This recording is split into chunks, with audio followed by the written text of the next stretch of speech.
saying that you might be holidaying somewhere for sure. Well, it's very, very good to see you again. Pleasure.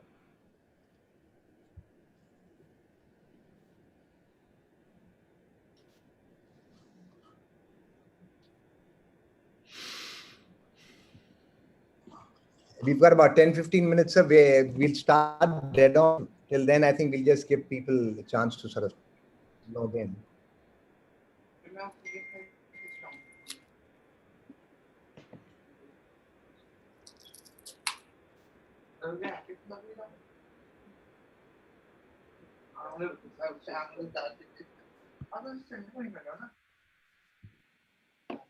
Oliver, can you stop the discussions?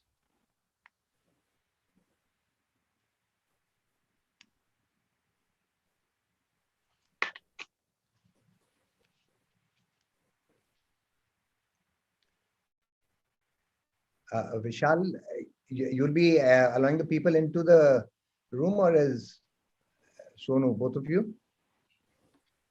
Yes, sir. So I think as everybody checks in, we can just check. We can. Yeah, I'm admitting all. So, great.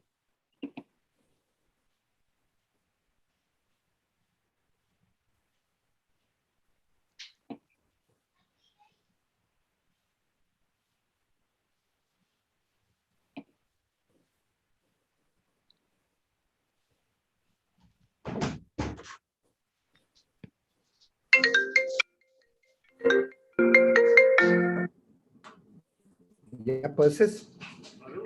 Yeah. I'm getting a meeting passcode enter. I'm typing the number, but it's showing invalid passcode. No. In the passcode, just put solutions. Oh, solution. Okay. Yeah. Yeah. Okay, cool. Cool.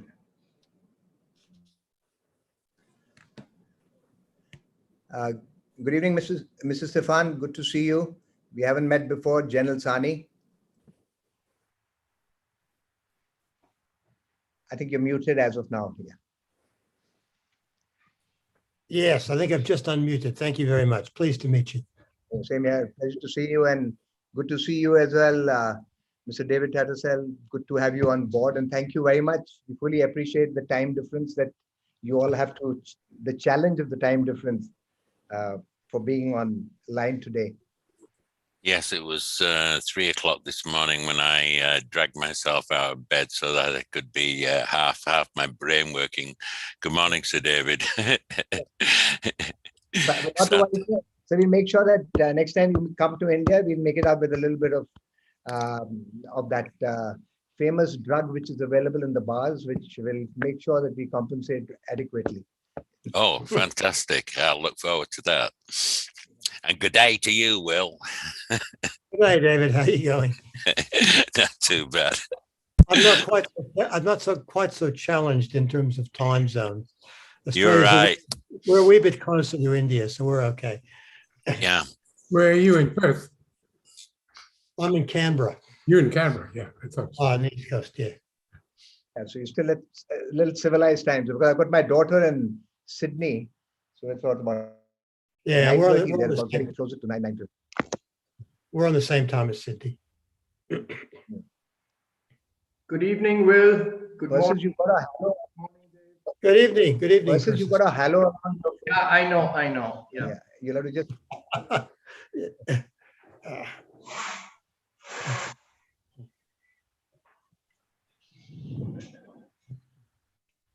We've got Ranjit logging in, and we've got Mr.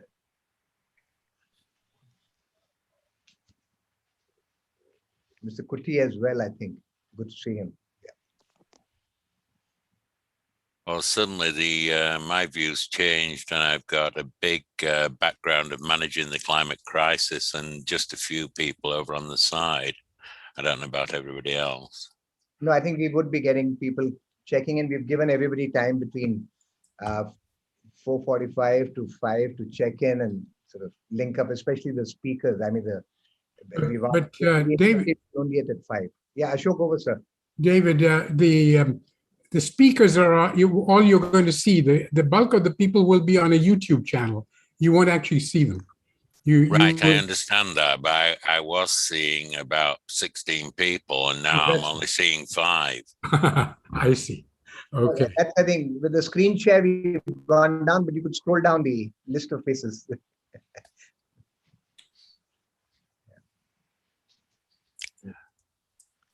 We can remove Right, it as of exactly. now. Yeah.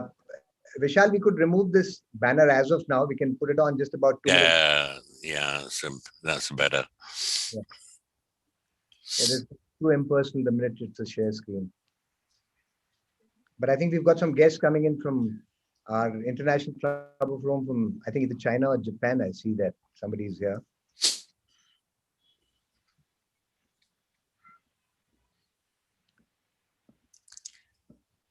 Hi, everyone. This is Yiheng Cheng from Club of Rome, and I'm from Singapore. Oh, pleasure to see you, sir. Welcome. Hi, sir. General.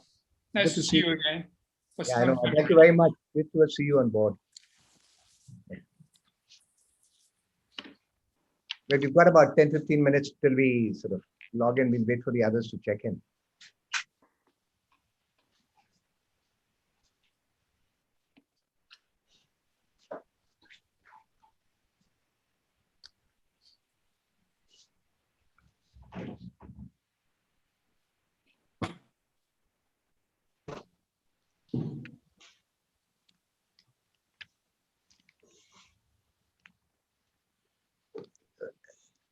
I think a big thank you to all those who are joining up.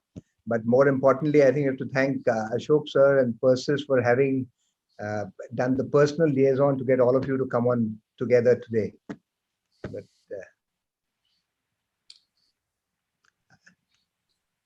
I think we've got Mr. Sashidharan also here.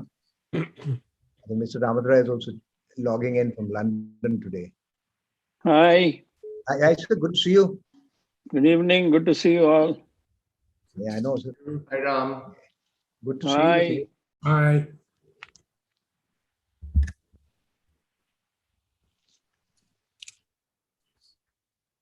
I think we're still waiting for a few more speakers. I think we should be in. We've still got another 7 minutes. Yeah.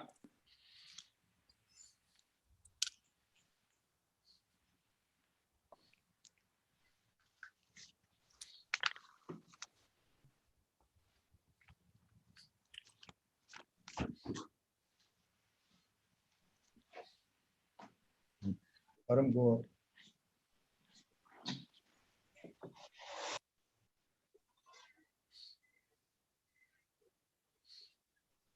Yes, sir.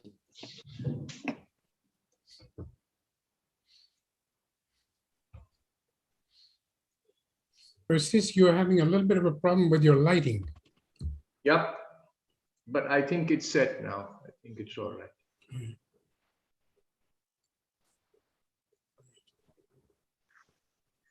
So good to have you all back. We've seen considerable change in some of the geopolitics of this business, hopefully for the better. And looking forward to a fairly active international conversation in the next few months. I'm glad that we could have all of you agree to be here because I think it's very important.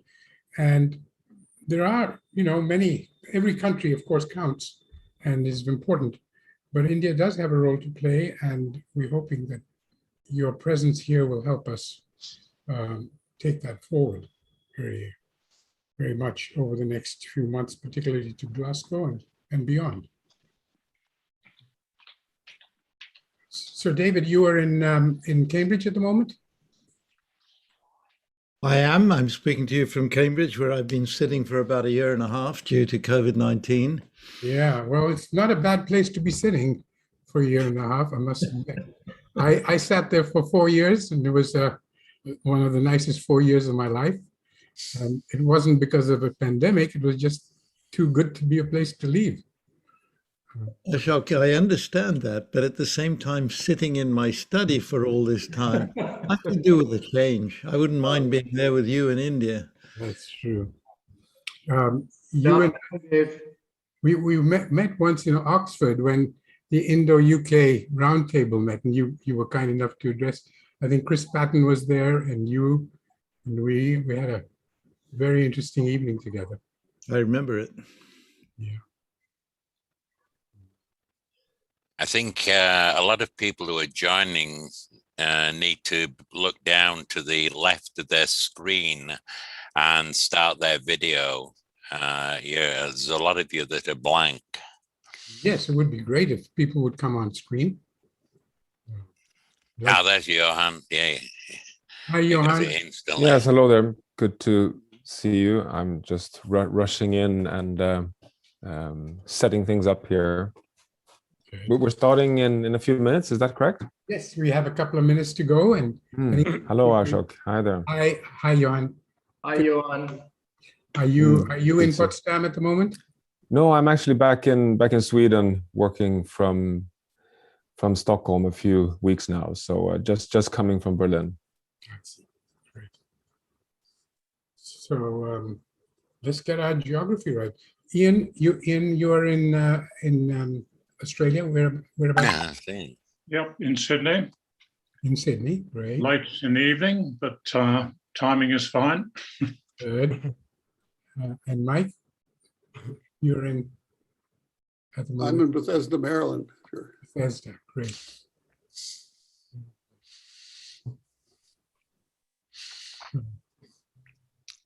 Oh, I see your background, Mike. Yeah, colorful. I'm imitating Mark by putting some books. Yeah, right. Yeah, but it looks very similar to Mark's. Does that? All the ones on the to my left are IPC, whole series of IPCC assessments since the very beginning.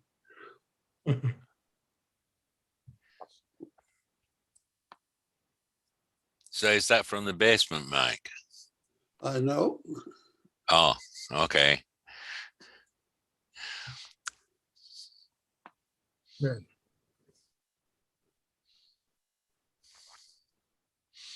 Photo is from the basement, but not me. Oh, that's what I mean. It's the background from the basement. Yes, right. Yeah. Unlike Mark, it was cheating with a screen of them or something. Mine are real. Right. Yeah, that's why I was asking, you know. I mean, if you could see the rest of your basement, it'd be I think it would shock a few people. It's like the local library.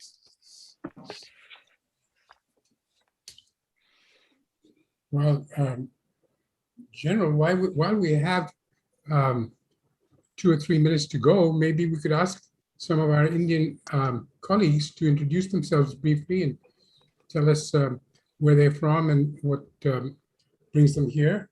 Maybe Dr. Naik might wish to start and just introduce him. Thank you, Dr. Khosla. I mean, I'm Shailesh Naik, Director of National Institute of Advanced Studies, and very happy to participate. Dr. Ramdurai is Chairman of our Council of Management. And we do a lot of work related to climate change and its policy. Also, one of the important aspects is optimal energy mix. As we transition from fossil fuel to renewable, what are the issues? That is our main area of work. Thank you very much for inviting me. Thank you. Thank you for coming. I don't think we'll be able to introduce everyone, but maybe we just go for a couple of minutes, General, before you start, since we have a couple of minutes to let people in, or would you like to start now? You're on mute. You're on mute, General.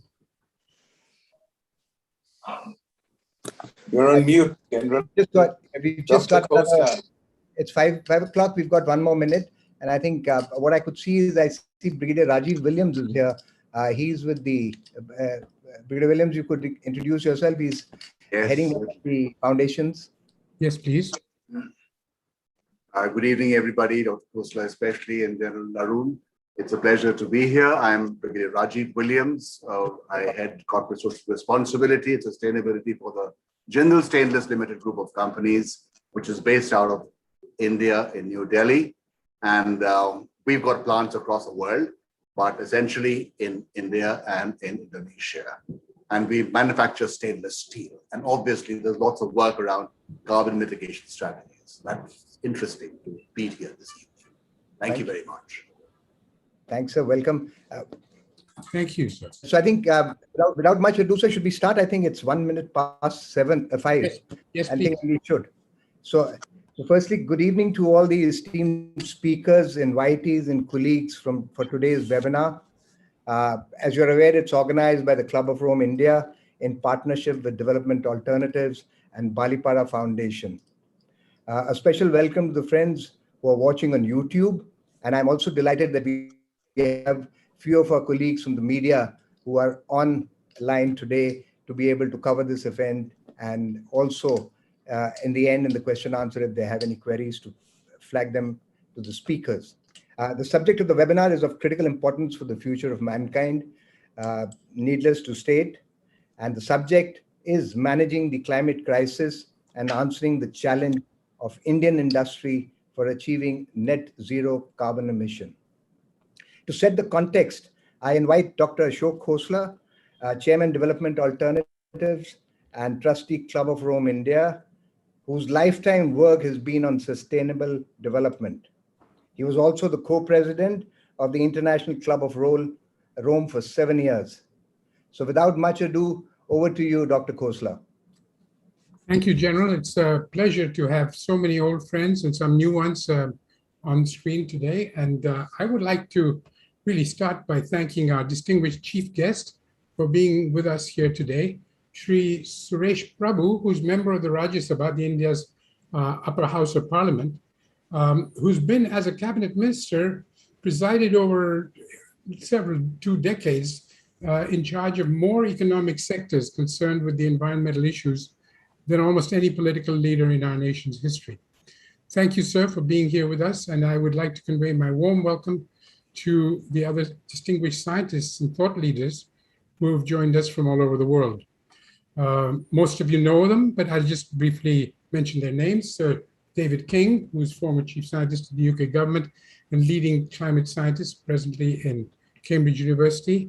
Professor Ernst von Weizsäcker, one of my oldest colleagues and a dear, dear friend, who was also formerly the president of the Club of Rome, and has a long distinguished career in academia, the UN, the German parliament, too many to enumerate.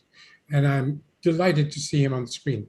Dr. Johan Rockström, director of the Potsdam Institute, and earlier director of the Stockholm Resilience Center, one of the founders of planetary boundary thinking and major contributors to today's thinking about climate change.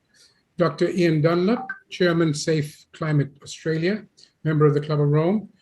Dr. Dunlop started his career in a sense, as a poacher, and now he's a gamekeeper. He's basically transferred from a big multinational, Shell, to looking after ways in which to save the planet from burning up.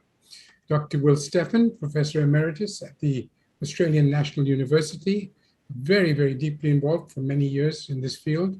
Dr. Mike McCracken, Chief Scientist, Climate Change Program in the US.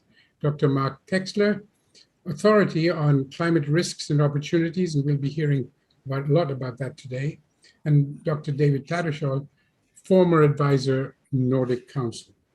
All of them are well known to you. They've served at the highest levels of government, industry, and academia. And we're deeply grateful for them to have found the time to join us despite their busy schedules and the local time zones, which stretch today from early hours of the morning in the US to late night in Australia. And as important, I want to welcome the many leaders of Indian science and business and the deeply concerned members of our government, media, academia, and other civil society organizations who are also with us in significant numbers, both here in the Zoom meeting as well as on YouTube. all of you know that the Club of Rome was set up in 1968, way back, and became rather visible in 1972 with the publication of a book called Limits to Growth. Limits to Growth really transformed thinking around the world and was basically the progenitor of the entire environmental movement. It has been subsequently looked at, and its findings, which were essentially that business as usual is no longer tenable, given the issues of resources, environment, productivity, population growth, and lack of ability of Mother Earth to sustain all these on an exponential basis, has been actually now over and over shown to have been pretty much on the mark. And now, some 50-odd years later, we know that the limits to growth was an important contribution. Many studies afterwards have amplified on it, have enriched our thinking, but it did a lot. The Club of Rome is a well-known think tank around the world, and the Indian chapter was set up about 7 years ago, and every year we've had a pretty heavy-duty program of activity in finding the issues of national security in the fields of food, water, energy, land, soils, forests, and so on. And last year we did one on the problems of the Himalayan states of Jammu and Kashmir and Ladakh to look at the issues from a different angle. Development Alternatives, where I belong, and the Balipara Foundation, where my colleague Ranjit Bhattakur is chair, are knowledge partners of the Club of Rome. We have many others, but we're the ones who've really been involved very deeply with them. As we emerge, I hope, from the pandemic, the climate crisis begins to shine through again, and clearly we've got to deal with it on a very, very high urgent level. The SDGs are but one part of that, and we have to make new commitments of the kinds that we started to make in Paris, and now hopefully we will intensify in Glasgow, and India is a major player in those international commitments. But of course, the action has to be not only at the international level, but at the national and local levels. And to some extent, what we're doing today is to look at a particular sector, the business sector, the corporate sector, and its role in taking us forward on an emergency basis. Mr. Ramadurai, it is my pleasure to introduce him. He's president of the Club of Rome India. He's chairman of numerous nonprofits and philanthropies working in the fields of public health, technology, and a variety of other issues. I don't know how he finds all the time for it, but he's been a major support for a lot of not-for-profit initiatives. Earlier, he built up India's largest company, the Tata Consultancy Services, and is a iconic management expert as much as a sustainability person. So I'm going to ask Mr. Ramadurai to introduce us and open the meeting. Mr. Ramadurai. Thank you so much, Ashok. Good evening, good afternoon, good morning to all of you. And let me welcome all of you on behalf of the Club of Rome India, the Balipara Foundation, and the Development Alternatives, who, as Ashok mentioned, are our knowledge partners. Let me begin by thanking our chief guest today, Shri Suresh Prabhu, who is a member of the Rajya Sabha and also a former cabinet minister, for being with us today. He's extremely passionate about the climate change, and I've known him before even he became the minister or member of the Rajya Sabha. It's a known fact that he has been more vocal about addressing the environmental issues in recent times. And I would also like to extend a very warm welcome to the international panel of distinguished scientists and thought leaders from all over the world who have found it important to join us in spite of the differences in the time zones across the multiple parts of the world. The topic is so important and the role of the corporate is exceptionally important if you have to achieve the kind of objectives, both based on the SDG as well as what needs to be done to preserve the planet, more importantly. I think we are in a very critical period at the beginning of a critical decade. And the focus of all international discussions, as we are still trying to emerge from the devastating pandemic to tackle the climate crisis and to strengthen the global ambitions by expediting climate action, to build on the foundations which were laid down in the 2015 Paris Agreement. I think there seems to be nothing more important today than to collaborate and mobilize all sectors of the society to essentially reorient and also drive the economy with ecological sustainability and lay down a resilient pathway for the future. The dimension and the scale of the problem is huge. And more importantly, everyone agrees that the time to address the scale of the problem is very, very short. So what we need to achieve is one of scale and speed, which covers the maximum number of people who are committed to this, whether they are from any section of the society, whether they are civil society, the corporates, the government, the state governments, the international organizations, scientists, etc., etc. I think last 2 decades, much dialogue, a lot of negotiations have taken place to achieve this goal. I think governments all over the world are beginning to recognize the gravity of the issues, and they are putting in place, in terms of policies, infrastructure, incentives to help change our direction. Civil society has been highly vocal, and they made a number of contributions which are very constructive, both in terms of the thought as well as action for mitigation and adaptation to the climate change. I think the business leaders increasingly and financial institutions have demonstrated real social responsibility in this field, but the goal is far away and even appears sometimes to be receding, which should concern all of us. So we need to carve out a roadmap that is technologically feasible, and the role of technology is absolutely critical.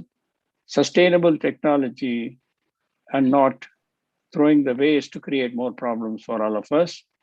It has to be affordable in terms of cost effectiveness, and socially it must be easy to accept for every single stakeholder to preserve the planet.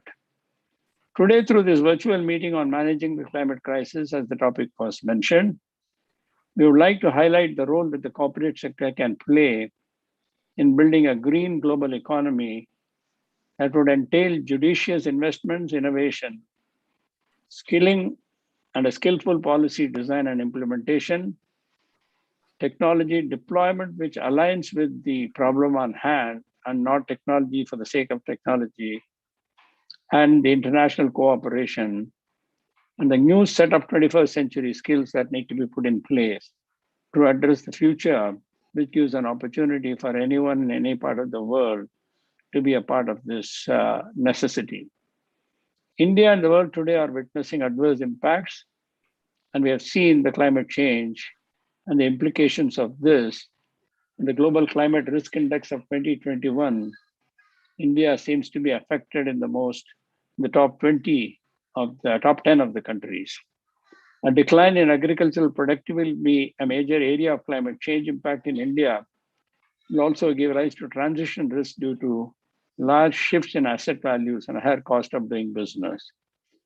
Another area of extreme concern is the rising social and income inequality in the world that is leading to increased polarization in society and is itself a threat to achieving sustainable development. I think inequality leads to extreme and rapid environmental degradation because low investments and low incomes result in low investment in physical capital and education. We at the Club of Rome, India, are committed towards enabling a constructive dialogue on climate change where perspectives and ideas of business, thought leaders, governments and politicians and civil society actors come together to essentially build a resilient approach towards climate risk mitigation, ecological conservation, and sustainable livelihood creation for the vulnerable regions and the communities at large. We also recognize that there can be technological and policy interventions that could bring sustainable changes. Business can focus on creating eco-consumers who are made aware about the implications of greenhouse gas emissions. There's also a need to promote sustainable consumption patterns, strengthen climate education and engagement, instill a sense, more importantly, of a moral responsibility for everyone to essentially participate in this fight against climate change. I think a new world order, a worldview is needed, which embraces a climate-friendly and a sustainable stance for everyone. Ecological economics can play an important role in essentially redefining our relationship with the environment and achieving a more equitable distribution of resources between groups and generations of humans and between humans and other species. I think due to my long association with the global technology sector, having witnessed how information and communication technology has transformed the lives of billions across the world, I subscribe a lot to the faith in technology and its power to solve real-world problems. Technologies and innovation in the areas of renewable energy, carbon capture systems will play a very key role in mitigating climate risks. Technology will also play a significant role, in my opinion, in enhancing our natural processes that can improve the absorption of atmospheric carbon in the soil and oceans. The Tata Group is cognizant of the enormity of the challenge posed by climate change, and I've been a part of this institution for close to 48 years, and acknowledges the role the group companies is working proactively towards combating it. The Tata Group started engaging on climate change as early as December 2007 and has adopted a two-pronged approach. At one level, a behavioral change among Tata companies, and it was initiated by incorporating climate change in the Tata Code of Conduct. At another level, a series of plans, policies, and initiatives were drawn up for companies by setting up a center of excellence, which was later named or renamed as the Tata Sustainability Group. The group has over the years worked on its climate aspirations by integrating climate change issues with business strategy and focused on three aspects of mitigation, adaptation, and responsible advocacy. And the group, as part of the Tata Business Excellence model, assesses every group company on sustainability initiatives as much as economic and ecological initiatives. Creation of low carbon culture and economy and development of low carbon strategies will require concerted effort, sensitization, and a portfolio of technologies and measures. The pathway to net zero emissions will require an unprecedented level of international cooperation, like I mentioned, between the various governments and the stakeholders. And I'm confident that with our collective ingenuity and resilience, we'll be able to mitigate this unprecedented challenge of achieving carbon neutrality at the earliest. Today, I look forward to a very insightful session from our eminent panelists and learned invitees. I'd like to thank everyone for making it convenient to be there. And I will request our distinguished chief guest, Sri Suresh Prabhu, to deliver the opening address. Thank you, sir, and over to you. So thank you very much, Mr. Ramadurai, for such a very exhaustive and very comprehensive address. I thank my dear friend Ashok Khosla and all his colleagues for putting it together. Such a very interesting program at a time when different parts of the world are already experiencing the worst of climate change. When you go for a movie, a horror movie, you have seen probably a poster. Nowadays, you can see a trailer very easily because of the new tools that are available on the internet. But earlier, when I was growing up, before you watch the movie, there will be a warning, forewarning, that only adults can go, or even if you are somebody else going, be aware about a horror that you're going to watch in the screen. You have seen a small little poster, but when you see the horror film, you get devastated. Today, on this climate crisis, it is like beginning of that horror film. Europe has just experienced, the Western Europe, has just experienced the worst of the floods, probably not in decades, but centuries. China, which is right now, as we speak, is suffering from one of the worst ever floods, and that too, completely modern, ultra-modern infrastructure that has been built is not just under the water, but people are trying to barely keep their mouth above the water. And in a situation like that, we must be wondering, who is safe? Those who are not yet experienced the worst of it can probably say, oh, that's the neighbor's problem, somebody else's problem, not my problem. When 1.5 years ago, almost 2 years ago,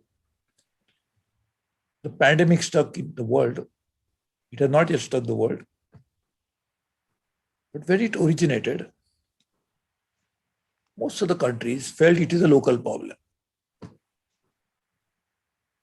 And then swiftly, extremely fast, the pandemic covered more than 200 geographies. Pandemic probably can be controlled locally. Why? Because the infection and the infected both can be localized. Unlike that, the climate crisis will engulf each and every part of the world. Why? Because ecosystems are interconnected. The oceans connect the air with so much of toxicity, with greenhouse gas emissions already engulfing it. We'll go from one end to the other without any hindrance. And therefore, those who are suffering today are in a worse situation, and we really pity them. Our sympathies are with them. But those who are watching it should always remember they're next in line. All 7.6 billion people of the world are under threat. The all biological life of the world is already facing extinction. Good part of biodiversity has already been lost forever. And that loss itself is a cause of concern. The loss is the result of climate change, but the loss of biodiversity itself is going to make the life on the planet vulnerable for the next few years' time. And in that context, I'm very happy that Mr. Ramadurai and Ashok Khosla and his colleagues at Club of Rome has organized this program. It says, because it's Club of Rome, when Rome was burning, somebody was fiddling. I think if the planet is burning, and if you want to just watch it, I think we'll not even know when we turn into ashes. And this is the time to take action. Each and every one of us are under threat. Many have to act, the government, the civil society, and all others. But let me confine, because my dear friend and one of a very distinguished business leader of India and one of the most enlightened citizens of the country has already given such a comprehensive address. So let me briefly say the corporate sector, the business, have everything at stake What is business end of the day? If you don't have a buyer, there is no business. You can produce best of the product in the world, but somebody has to buy it. And a buyer, you can say B2B, so business to business. And you say, I am not into B2C, not business to consumer, I'm only B2B. So therefore, I don't care about what people think about it. But what the business that buys from you, where it sells ultimately? Can you have a product which ultimately not sold to the people? Mr. Ramadurai ran one of the most successful companies, not just in India, probably in any part of the world. He was doing IT. So maybe he's offering solution to the IT. To whom? To supermarkets. He may be offering IT services to airlines. So he said, I don't deal with people, I deal with companies. But who are those companies that you sell your services are dealing with? Can the airlines be run without people? Can the supermarkets, if there are no consumers, can it ever open their shutters? So ultimately, the corporate and the business is run because there is a buyer, a customer is there. If the planet is going to be bereft of people, that's an imminent threat. It's not imagination, it's a reality. And if that's going to happen, where is the corporate going to sell their products to? And without selling, can you run the company?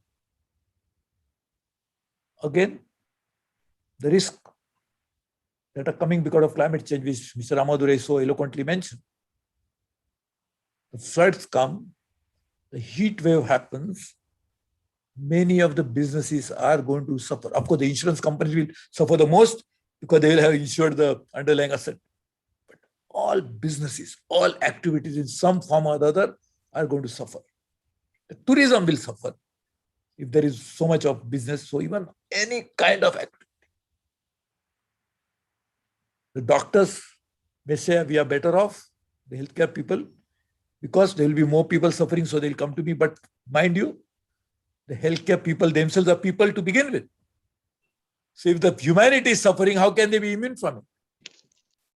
And therefore, any kind of business that you run, whether in services, in manufacturing or industry, or even in agriculture, the worst sufferer will be agriculture, if not other two. So they will be all will be affected in some form or the other. So whatever business you are in whatever verticals you run, it is going to run a risk of huge losses, probably the closure of business itself for many reasons, including lack of customers, but also because the entire business itself will become redundant because of climate change. So it's a real challenge. But I always look at, and that's how I'm brought up, thanks to my parents, thanks to my gurus, I always believe that there is always a silver lining to the dark cloud. So the cloud comes with a lining. You can make silver into a golden lining if you want. But then there is an opportunity. The cause of climate change is greenhouse gas emission. You can always develop business practices, business ideas to reduce the greenhouse gas emission. And some of which my dear friend Mr. Ramadurai mentioned, the carbon capture, storage, and many others. You can change the energy mix of the world. You can come out with energy-saving devices. There is already a very worrying warning signal that each and every citizen of the world start using air conditioner, what will happen? Because you know the ozone depleting substance is ODS, which is not really one of the ODS, non-ODS actually, we came out with, is turned out to be greenhouse gas. But whatever we are going to do as a lifestyle is going to have effect on planet and climate change. But if we change the way we live and through business ideas, come out with a solution which offers a better living possibilities for a consumer, he can live better and you can save the planet at the same time. To come out with these ideas, we need business solutions, entrepreneurship, technology. So therefore, this is a potential possibility for new businesses. While we are seeing threat to business because of climate change, but if you address climate change in a positive manner, you can actually come out with very good business solutions. So it can be both the planet, the people, and even for the whole economy. Obviously, if you cannot benefit, you also benefit as a corporate leader. Your corporate entities will do better business for both bottom line and top line. So there is a possibility of coming out with newer, better ideas. I can clearly see the road ahead is obviously, if I can look out of the window, I know we're staring at a very serious crisis. But if I look at out of the door, I can see, oh, there is a possibility, we can change it. So now it's all up to each one of us, and particularly for the business leaders, whether you want to stay on course for destruction or you want to change the course for better life. A better life for better business for you, and in the process, together, the consumers and the producers, the business leaders and the common people can build a better future. Choice is ours. In fact, the choice is very simple. It's not whether to live a better life. In my opinion, the choice is only one: whether to live life for ourselves and whether we let others live life for those who don't have voice. The plants, the flora, fauna, they don't have voice. They cannot speak like you and me. They have voice. We cannot hear. That's unfortunate. We cannot hear many things, including the sound advice of the scientists that we don't want to hear. So when we are not able to, we don't want to hear the very sensible voices that have been expressed, how can we hear those who cannot speak in the same language that we understand? And we don't want to understand a language that is spoken to us with all sanctity, sensibility. In fact, what is happening in Europe today is not coming out of the horror film. It is coming out of a scientific report which was prepared by the global scientists in the Ipcc. When they said this is bound to happen, and we said, oh, the scientists can speak anything that they want. We don't want to hear something which you don't want to do. When mother tells a child that don't go out in the evening, late evening, he doesn't want to listen to it. But if mother tells him now, please go out and have a drink, I'm going to give them, they want to listen. It's good advice, sound advice. So we have deliberately ignored the impending danger to our own peril. And today is a choice we have. Either we want to live and let others live. This destruction is caused only and only by the human beings. In fact, it is proven beyond doubt by anthropologists, by scientists, by archaeologists, that wherever human beings went, not now, even a few thousand years ago, they destroyed the biodiversity. So we have been the best destroyers the planet has ever known. Can we be, if not the creators, can we be at least have the sensibility of maintaining the sanity in our own minds and therefore for the rest of the world? And that can be done by the corporate world. They have the ability, the tools, the resources. If they follow, if they lead, the people will follow. The governments, over a period of time, thanks to the market economies and thanks to many evolution that has happened in the economic life of the world in the past few decades, the governments have not as much control of the market as the corporates have. And everything has to happen at the marketplace finally. The greenhouse gas emission is a result of what is happening at the marketplace. The consumption happens there. And consumption is the beginning of a process which leads to all the challenge that we face today. So can we, as business leaders, take the lead and change the way we live on this planet? It's good for your business, good for everybody. Can we do it? Or should we do it? I think we need to follow one religion. The religion which respects the Creator and worship the creation. The creation is biodiversity. The creation is what we see around, and now we don't see around much because much of the biodiversity is gone forever. But whatever we see, that's so beautiful. Just imagine what we have lost. Because only thing that we can imagine about what we have lost is by only imagination, because there's nothing to be seen. Some of which has been destroyed for a long time ago. So let me congratulate the organizer and wish them all the best. And I hope we continue on the path of sensible thinking in the future, manifested into business practices. All the best to you. I know I probably had to go to some other place, but I couldn't resist the temptation of not joining in with such a distinguished leaders.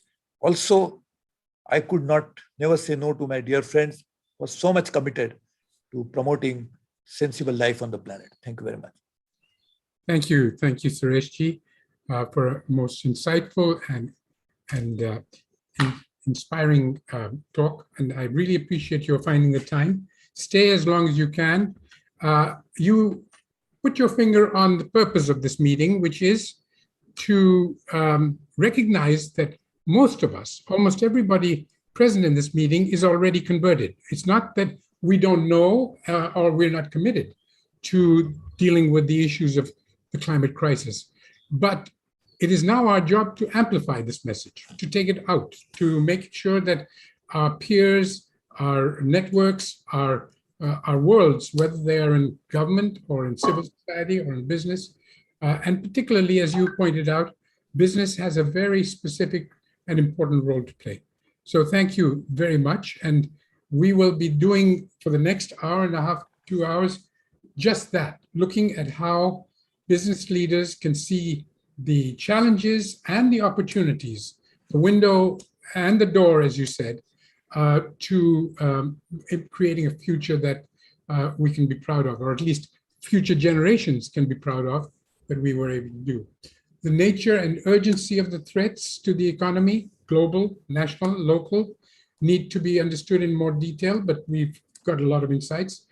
The risks of inadequate responses by business and others are huge, and we need to identify those. The opportunities for business, first, directly to benefit from the opportunities created by the need to mitigate and adapt. The indirect ability of business to influence policies, infrastructure, financial instruments, the potential costs to nations and their companies of inaction, in the sense that if we don't do something, how much more it will cost to deal with it later. And the examples of successful interventions that we can see from elsewhere. That is the purpose of this meeting. And I'm very glad that so many of you come with ideas and with knowledge and frontier thinking on the technologies, on the institutions and policies, on the business models, and on the behavioral change that Mr. Suresh Prabhu was talking about. Behavioral change among all the stakeholders, the management, the clients, the investors. How do we actually find the biggest bang for the buck, biggest climate stabilizing bank for the effort and the money that we will be putting in? So I'm very delighted that you were able to join us, Mr. Prabhu, and I hope that you will stay as long as you can. We now go into the sessions. We are going to have to be fairly disciplined because we got a lot more interest in the meeting than we were expecting. So we extended it a little bit. We made it into 2.5 hours instead of 2. But like in Davos, we're going to be restricted on the interventions, on the time that we have. In the first session, which I will moderate myself, we have Sir David King, Dr. Johan Rockstrom, Dr. Ian Dunlop, Professor Ernst von Weizsäcker, and Ms. Mridula Ramesh. And I'm inviting them to the virtual podium, if you like, to start the discussion. When you're into your talk, at 6 minutes or so, my colleagues will ring a little delicate bell, and you will have about a minute or so to start wrapping up. We will have, I hope, lots of time for interaction and discussion afterwards, but we'd love to hear your really strong points about what business can do both for its own benefit and also for the benefit of society and the planet. So may I start with inviting David Tatushaw, who has a presentation, and I hope my colleagues have given him the rights to share the screen.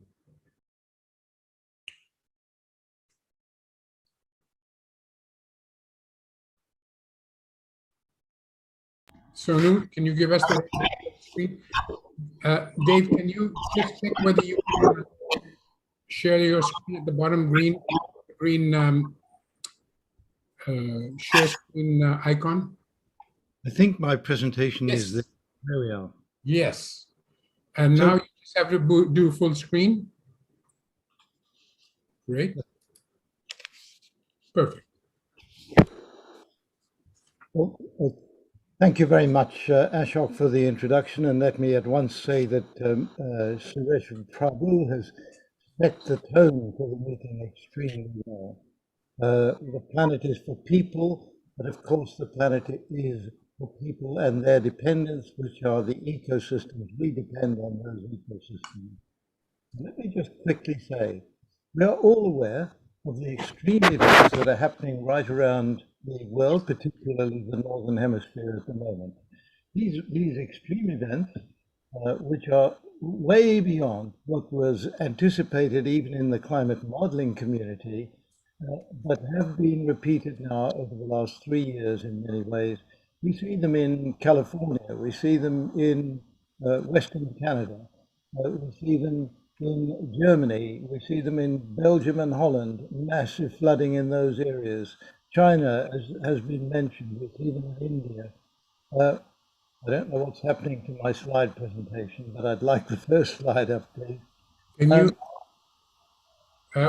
who's handling the slides? That's it, thank you.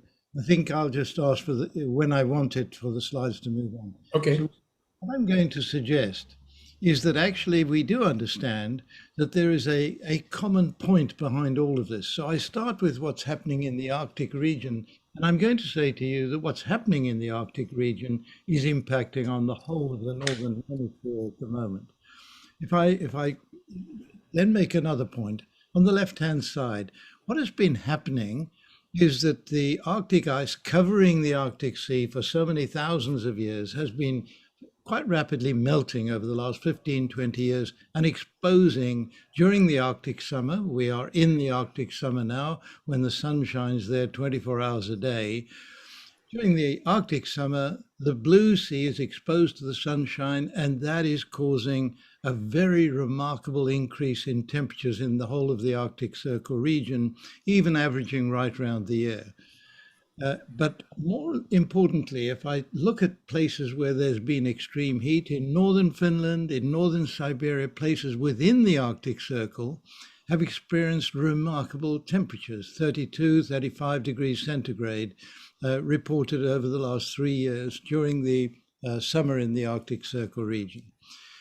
We're worried that sitting there in the Arctic Circle region, right next to the Arctic Sea, as shown on that left-hand diagram, is that all the ice will melt over Greenland. And when the ice melts on Greenland, it enters the ocean, and sea levels globally will rise by 7.5 meters on average. And of course, that would be a massive challenge to any continuing expectations of our civilization.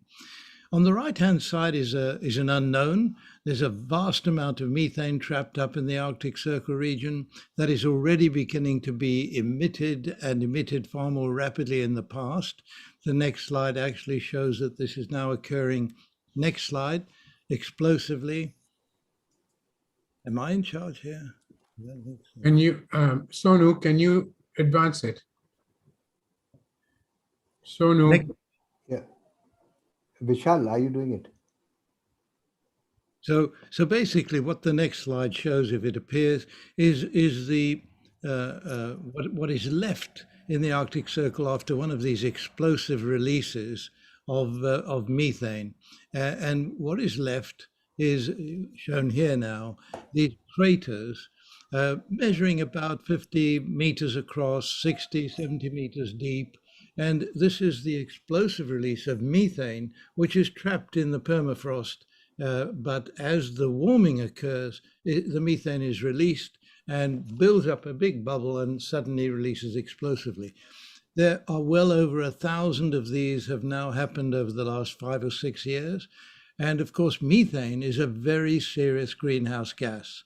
So once again, we've got leakage from oil and gas and coal recovery, creating a large amount of methane in the atmosphere.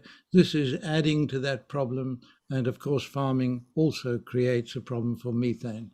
So what I'm now going to move on to is just to explain what is happening in the Arctic Circle region and why it impacts on the rest of the world. This is critically important. So the next slide, if I could have it. Vishal. So the next slide should show two views of the planet, and the whole point of this slide. Hey, David, may I just suggest? Do you see the full screen icon at the bottom right of your slide? You see the full screen. If you click on that, then you can take control of your whole thing. Can you click on the full screen? I cannot share screen while other participants are sharing. Okay. So whoever is sharing the screen, please pay attention and move it forward. Okay, a little hiccup, but I can try and talk through it. What? No, we'll get you the slide in a minute. Vishal, please operate the slides. On again. And one more. Yeah. Okay. So on the left-hand side, you'll see that around the Arctic Circle region is this strong jet stream. And historically, this kept the cold air in the Arctic region and the warm air outside the Arctic Circle region. And that cool air is contained in the around the northern pole.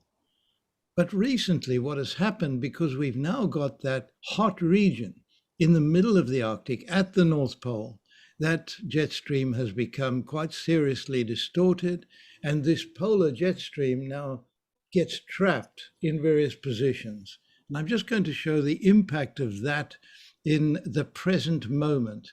So the next slide shows the trapping that has occurred over North America, Canada, and the United States.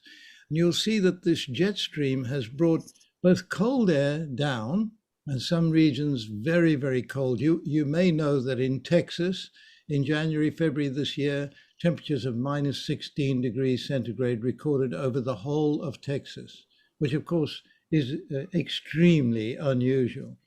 But on the other hand, you've got warm air being also driven around there, and this creates these massive changes in the weather patterns around the region. Next slide. You see the warm air there pinned around New York City and the massive floods around there. This is showing the hot region around California and Western Canada. Lytton is the region which had the highest temperature recorded, 49.6 degrees centigrade. But again, it's driven by this jet stream. It's all, I'm saying, attributable. We can describe it as attributable to what has already happened in the Arctic Circle region. And this has happened only recently, the loss of all of that summer sea ice covering the Arctic Sea. Next slide. I'm going to race through this now. Let me just talk about rising sea levels and regions of the world most at risk. I'm taking you to Vietnam, and left and right, we've got two different projections for 2050, and the blue area over Vietnam is the area that would be flooded by seawater at least once a year by 2050. In just 29 years' time, we're saying that once a year, 90% of the landmass of Vietnam will be flooded. And of course, Vietnam is formed by the Mekong River creating a delta. All of that silt being pushed out there means the delta is close to sea level. But I don't think people quite realize that rising sea levels, which is driven by what I've just been describing, and also the warming of the oceans, are putting at threat the future of a whole country. Vietnam, one of the biggest rice producing areas in the world, and sitting across from Vietnam, Indonesia, equally, you will know that Jakarta this year has been flooded for many weeks, and the government of Jakarta is now moving the capital to higher ground. Now, what that represents, Jakarta, a city of 15 million people, plus the suburbs much bigger, is a massive investment that's occurred over the last 25 years by one of the great tiger economies of the world. That investment will no longer be able to be managed with people in it.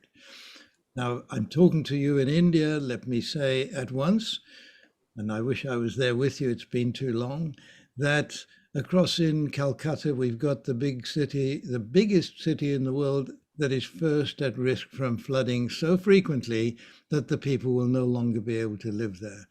If we look across at Mumbai, where many of you are sitting, I'm afraid Mumbai is equally at risk even by mid-century. So we are looking, focusing on this part of the world. Southeast Asia has the enormous threat posed by hurricanes. Hurricanes pick up their energy from the temperature of the sea. The temperature of the sea is much higher than it's been in the past. And so what we know is we're getting hurricanes of extreme intensity in that part of the world. And this means that with rising sea levels, storms at sea are driving seawater inland. So we've not only got problems with heat stress, massive changes in weather patterns driven by that jet stream, we've also got the long-term, very large increase in sea level rise, which we've got to anticipate through to the end of the century and beyond, unless we manage this. Next slide, please. And when I say unless we manage this, this is why I have set up the Centre for Climate Repair at Cambridge. And the objectives of the centre are actually all driven by what we believe are suitable, safe recipes for future climate stability. Now, I'm saying all of this is necessary for future climate stability. First of all, deep and rapid emissions reduction, which is the big focus, not only of this meeting, but of many discussions around the world leading up to COP26. But that's not good enough. We've already put too much in the way of greenhouse gases into the atmosphere, which is why we've already passed the turning point up in the Arctic Circle region. So the second objective is to create new greenhouse gas sinks at a scale large enough to reduce greenhouse gases at the present time over 500 parts per million to less than 350 parts per million. This will probably take to the end of the century, but frankly, we have to do it. I don't think there is any alternative. Even if we hit net zero emissions tomorrow, we would have to set out on this path of greenhouse gas removal at hopefully 30 to 40 billion tons a year. And this year we are emitting 51 billion tons of greenhouse gases, adding in the methane, which I've mentioned. But thirdly, we need to buy time. So we need to refreeze the poles. And we here in Cambridge are working with colleagues around the world on how we might set about refreezing the Arctic Sea, creating a summer coverage of ice once again across the Arctic Sea. And there are many different ways of trying to achieve this. And then lastly, and this of course you're all aware of, we need to find ways of promoting agile political investment responses. The problem, and I think COP is a wonderful process, United Nations Framework Convention on Climate Change is wonderful, but it's not got the agility that is now required. Frankly, colleagues, time is no longer with us. We have to move extremely quickly. I'm going to say now, whatever we manage to do globally over the next 5 years will determine the future of humanity over the next millennia. Right? So this is the serious situation we're in. Thank you. Thank you, Sir David. That's a terrific overview. We really appreciate yours, and I apologize for the glitches at the beginning, but you have a terrific presentation which captured the whole thing very well.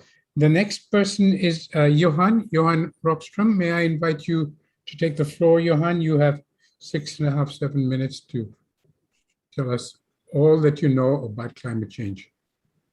Thanks, Ashok, and great to be with you. I must admit, in the last second, I've adapted my presentation thanks to the brilliance of Sir David's and Suresh Prabhu's interventions here. So I want to really compliment, because this is such an important dialogue. And let me just start by saying that scientifically, there is full support for David's conclusion here that we've entered the decisive decade for humanity's future on Earth.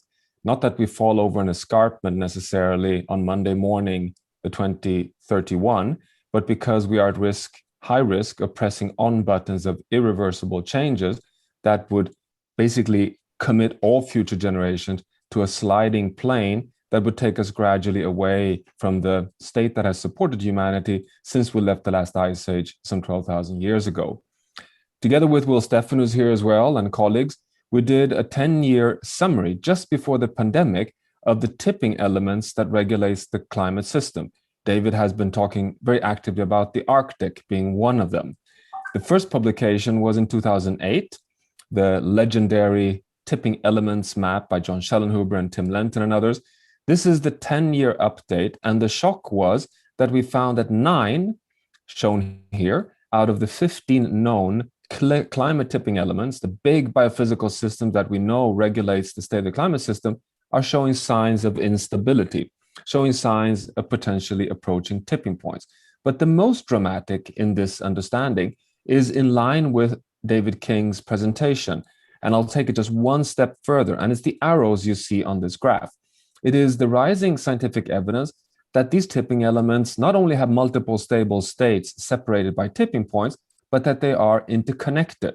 That when Greenland ice sheet and the Arctic melt so fast, it not only impacts the jet stream with the meandering Rossby waves affecting the extremes we are seeing right now, but it also releases massive amounts of cold freshwater into the North Atlantic, which slows down the AMOC, the Atlantic circulation of heat, which in turn impacts on the South American monsoon, which can explain the rising frequency of droughts and dry spells and forest fires in the Amazon rainforest, which has just tipped over from sink to source, the world's richest biome on the terrestrial ecosystems. But not only that, the slowdown of the AMOC holds more surface water, warm surface water in the Southern Ocean, which in turn can explain the accelerated melting of the Doomsday glaciers, the Thwaites Glacier in the West Antarctic ice shelf, which holds another several meters of potential sea level rise. So you have cascade risks occurring surprisingly, unexpectedly, already at 1.2 degrees Celsius. So what happens in the Arctic does not stay in the Arctic. We can potentially start talking of a ground zero for interconnectedness in the planetary complex climate system. Now, the drama is, in my mind, even more severe than that when all the science is now coming into place. What you're seeing here is the first time that we are able, with a mathematical, physical representation of the Earth system, with a Climate X model led by Matteo Willett and Andrzej Ganopolski at my institute, at the Potsdam Institute, that for the first time is able to reproduce the journey of our planet for the past 3 million years. So what you see on the x-axis is 3 million years. The whole quaternary is the Pleistocene plus the Holocene. And on the y-axis, you have global mean temperature. The 0 point is the pre-industrial 14 degrees Celsius world. And what is so incredibly important with this graph, which I would argue is the most important scientific graph we have around today, is that the journey of the planet is shown in green here. You go down in ice ages, up in interglacials, down in ice ages, up in interglacials, the cycling of natural orbital forcing around the sun. But look carefully, not at one time did the planet exceed 2 degrees. The planet has been holding itself within a very narrow corridor of life. Highest, warmest temperature, well below 2, the coldest temperature, deep ice age, minus 70 meters of sea level rise on planet Earth, minus 4 degrees Celsius. That's the corridor of life. And we have increasing evidence that the reason why the Earth system stays in this incredibly narrow corridor are the Earth system feedbacks. It's the resilience in the Earth system. It is about the Arctic, about Antarctica, about the AMOC, but also about all the other tipping elements that I today call global commons, all the biomes on terrestrial ecosystems, all the planetary boundaries that we have to keep intact to dampen the stress posed, in this case, by anthropogenic forcing. The geophysical and geopolitical impacts on this are devastating, potentially. And Suresh Prabhu mentioned this. And let me just provide the scientific support for this. You may have seen this work by Chi Xu and colleagues at Exeter University, which is a very dramatic analysis showing in color here the sensitivity of fragility of ecosystems. So the darker the red, the more fragile economies. But what you see in the dark patches here are the only places on Earth that today exceed the mean annual temperature of 30 degrees, 30. So that is a medical health threshold. Above 30 degrees of average mean temperature, we have difficult livability for humans. We have even risk of higher mortality rates. You don't want to have communities living in these environments. So it's not a surprise that this is in the Sahara Desert. But look at the hatched line. This is the projections if we continue the journey we're on by mid-century. You would have 3.5 billion people, Brazil, West Africa, Horn of Africa, Middle East, large parts of India, I'm afraid of this, and Southeast Asia, living in regions where poorer communities will simply be displaced, will have difficulties to provide livelihoods. This is a recipe for disability, which haven't even addressed the issue of water scarcity, disease, and other impacts on food insecurity. So it's a recipe for instability, which we, of course, have to avoid.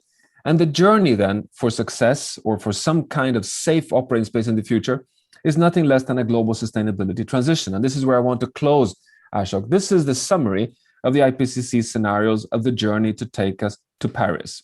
It requires decarbonizing the fossil fuel system, shown here in gray, which follows the carbon law, cut emissions by half every decade, and we have a chance of landing at a net zero point by mid-century, and it's one requirement, but it won't be enough because we need to transition the global food system from net source, shown in brown, to net sink, shown in orange. And just look at the size of the wedge. We're talking of a global food system that starts taking up in the order of 5 to 10 gigatons of carbon dioxide per year from just in 30 years' time, an agricultural revolution. And not only that is enough, because we need to start scaling negative emissions, shown here in orange, what David pointed out, all the CCS and technologies of net uptake. But not only that is enough, we need to keep the Earth resilience intact, shown here in green and blue, all the natural ecosystems. And if we do all of this, we have a 66% chance of staying well below 2 and 50% chance of landing at 1.5. So dear friends, the final battleground, whether we deliver on Paris or not, or deliver a future for humanity, is no longer about getting off fossil fuels. It is about maintaining the Earth system intact, which is all about staying within the safe operating space of planetary boundaries. So we're working hard on delivering the third version of the exponential roadmap, which is asking the question, can we with current technologies cut emissions by half in just 9 years' time? The answer is actually, it will be delivered to COP26, but the answer is actually yes. We have technologies. There's no excuse for sector by sector by sector to actually start really transitioning very rapidly to at least get a hold on that first wedge. Now, we need strong sustainability for this. I think the part that Gupta, Economics of Nature, commissioned by the UK government, released just a few months back, is a very strong support for a new economy, an economy that develops within planetary boundaries. And finally, of course, that means that the Sustainable Development Goals, human well-being, all equity, everything we talk about in terms of innovation and economics has to occur within the science-based defined boundaries of a stable and resilient Earth system. That's the point we've come to. That's the only way forward. Back to you, Ashok. Thank you so much. Wow, is all I can say. And thank you, Johan, for being so incisive and so to the point. Both the stark reality and the possibility of rescuing. are there. And I think this is really the kind of message that business has to see, that if we let things go, it's going to be total disaster. But there is no reason to let things go, because we can, within our known technologies and within feasible financial and other constraints, be able to deal something with them. I think that's a terrific presentation, Johan, and I really appreciate your doing it so concisely. Ian, now that they have laid the groundwork, would you like to take us further along the road to a better world? Yeah, thank you, Ashok. Well, I'll just share my slides if I may. Yes, I'm sorry about the glitches, but I think you should be able to now handle it. Okay, just hang on 1 second. Yeah. Okay. Good. Well, if I can pick up on David and Johan's comments and just take a business perspective on this in terms of where that now leads us and the actions that are required. Well, firstly, what I'd like to do is just sort of talk about what the reality in a business sense really is today. What are the policy implications of that? The industry implications, and what's really required, because we hear a great deal about commitments being made by business investors and so on. But frankly, it's nowhere near, I think, going to reach the types of outcomes that Johan and David have indicated.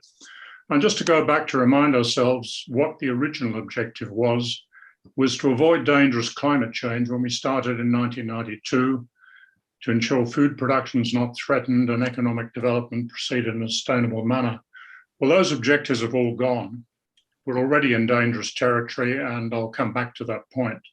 So the issue is now, can we actually achieve the Paris Agreement? Well, if I just take a business interpretation of what's just been said, it seems to me that what we're faced with is that the lower limit of Paris, the global mean increase of 1.5, is going to occur before 2030, irrespective of anything we do from now on. That's locked in. 2 is likely before 2050, even with better actions that we've currently got. And 3 in the early to mid part of the century, second half of the century. And possibly 5 degrees by 2100, unless we really speed up. And even if we make substantial emission reductions in the immediate future in the next few years, it's not going to have a significant effect on the warming trend because of the offset with aerosols in the atmosphere as we clean up the amount of fossil fuel being generated. So what we're seeing is the current 1.2 degrees C is already dangerous. 2 will be extremely dangerous. 3 is catastrophic, in fact, probably social collapse in many parts of the world. And 4 degrees C is unlivable for many people. And let's just recognize that these temperatures are all fine, but they're global means. And what they mean is that the temperature increase on land in different regions and so on will be markedly different. You know, possibly in summer periods, 10 to 12 degrees C different from the averages. And then finally, the point Johan raised on the hot house Earth tipping point issue that may well occur between 1.5 and 2 degrees C. So that we really have to avoid at all costs. Well, if you look at the policy implications of that, I mean, any government's first priority must be the security and prosperity of the people. And climate change is now the greatest threat to that secure future. And potentially it's an existential threat to human civilization as we know it, which is immediate. It's not years ahead, because what we're doing is locking in that situation today by continuing to increase our emissions. I mean, we're still putting emissions up at worst case scenario levels, and we've achieved basically nothing in the last 30 years in trying to change that. So in my view, the current fashion, I think, that everybody's committing to around the world of this net zero emissions by 2050 is totally inadequate. It really amounts to nothing less than soft denial to suggest we've got another 30 years to get on top of this problem when we spent the last 30 years doing nothing in terms of hard-nosed outcome. So we've got to achieve that position as quickly as possible, ideally by 2030, which is a massive task. I mean, quite different from anything that's being talked about officially.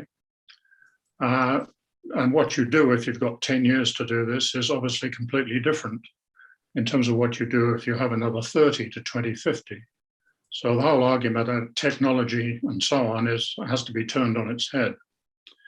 The problem, of course, is that the inertia of the climate means that increased atmospheric carbon concentrations take a long time to manifest themselves, the full impact of those.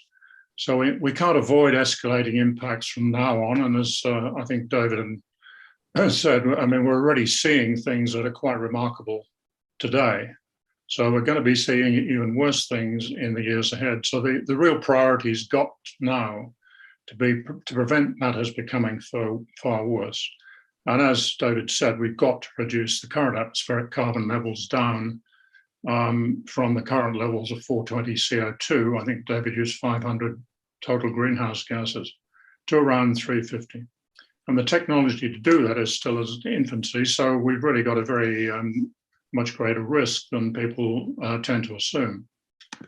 So what are the industry implications of that? Well, corporate directors have a responsibility to act honestly in good faith and to the best of their ability in the interest of their company in perpetuity, not just in the short term. They have a responsibility to ensure the risks that they're faced with and their businesses are faced with are identified, and we put in place suitable systems to manage those risks. Now, climate is the greatest risk and threat to corporate survival we now face, even, I would argue, in the short term because of the lock-in effects. But if you look around the corporate world, I think whether it's here in Australia or globally, many, if not most, corporate leaders are still locked into denial of the real implications of this. They tend to latch on to some of the supranational institution views like the International Energy Agency, the regulators, the greening of the financial system, the Task Force on Climate Risk Disclosure, and so on, and assume that's good enough. But I would suggest that it's not. They really have to start to understand the types of things that David and Johan have just outlined, which go far beyond the implications of those analyses I've mentioned. And it requires a fundamentally different approach to risk management and uncertainty management. It really has to now start to focus on precautionary action, not waiting for impacts to happen. You've got to recognize that these things are heading in the wrong direction. We need to take steps to avoid it. The most important one is we've got to get emissions down as fast as possible.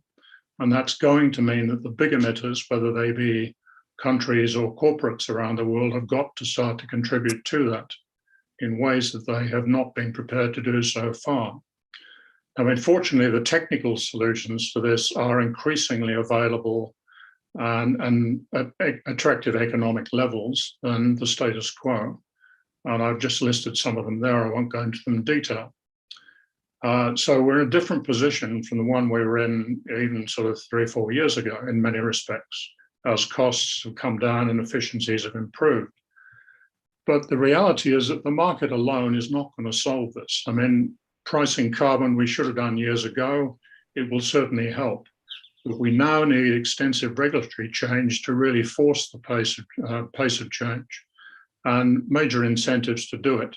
And one of the biggest ones, of course, is we got to remove the fundamental subsidy the fossil fuel industry enjoys, which is the lack of a carbon price.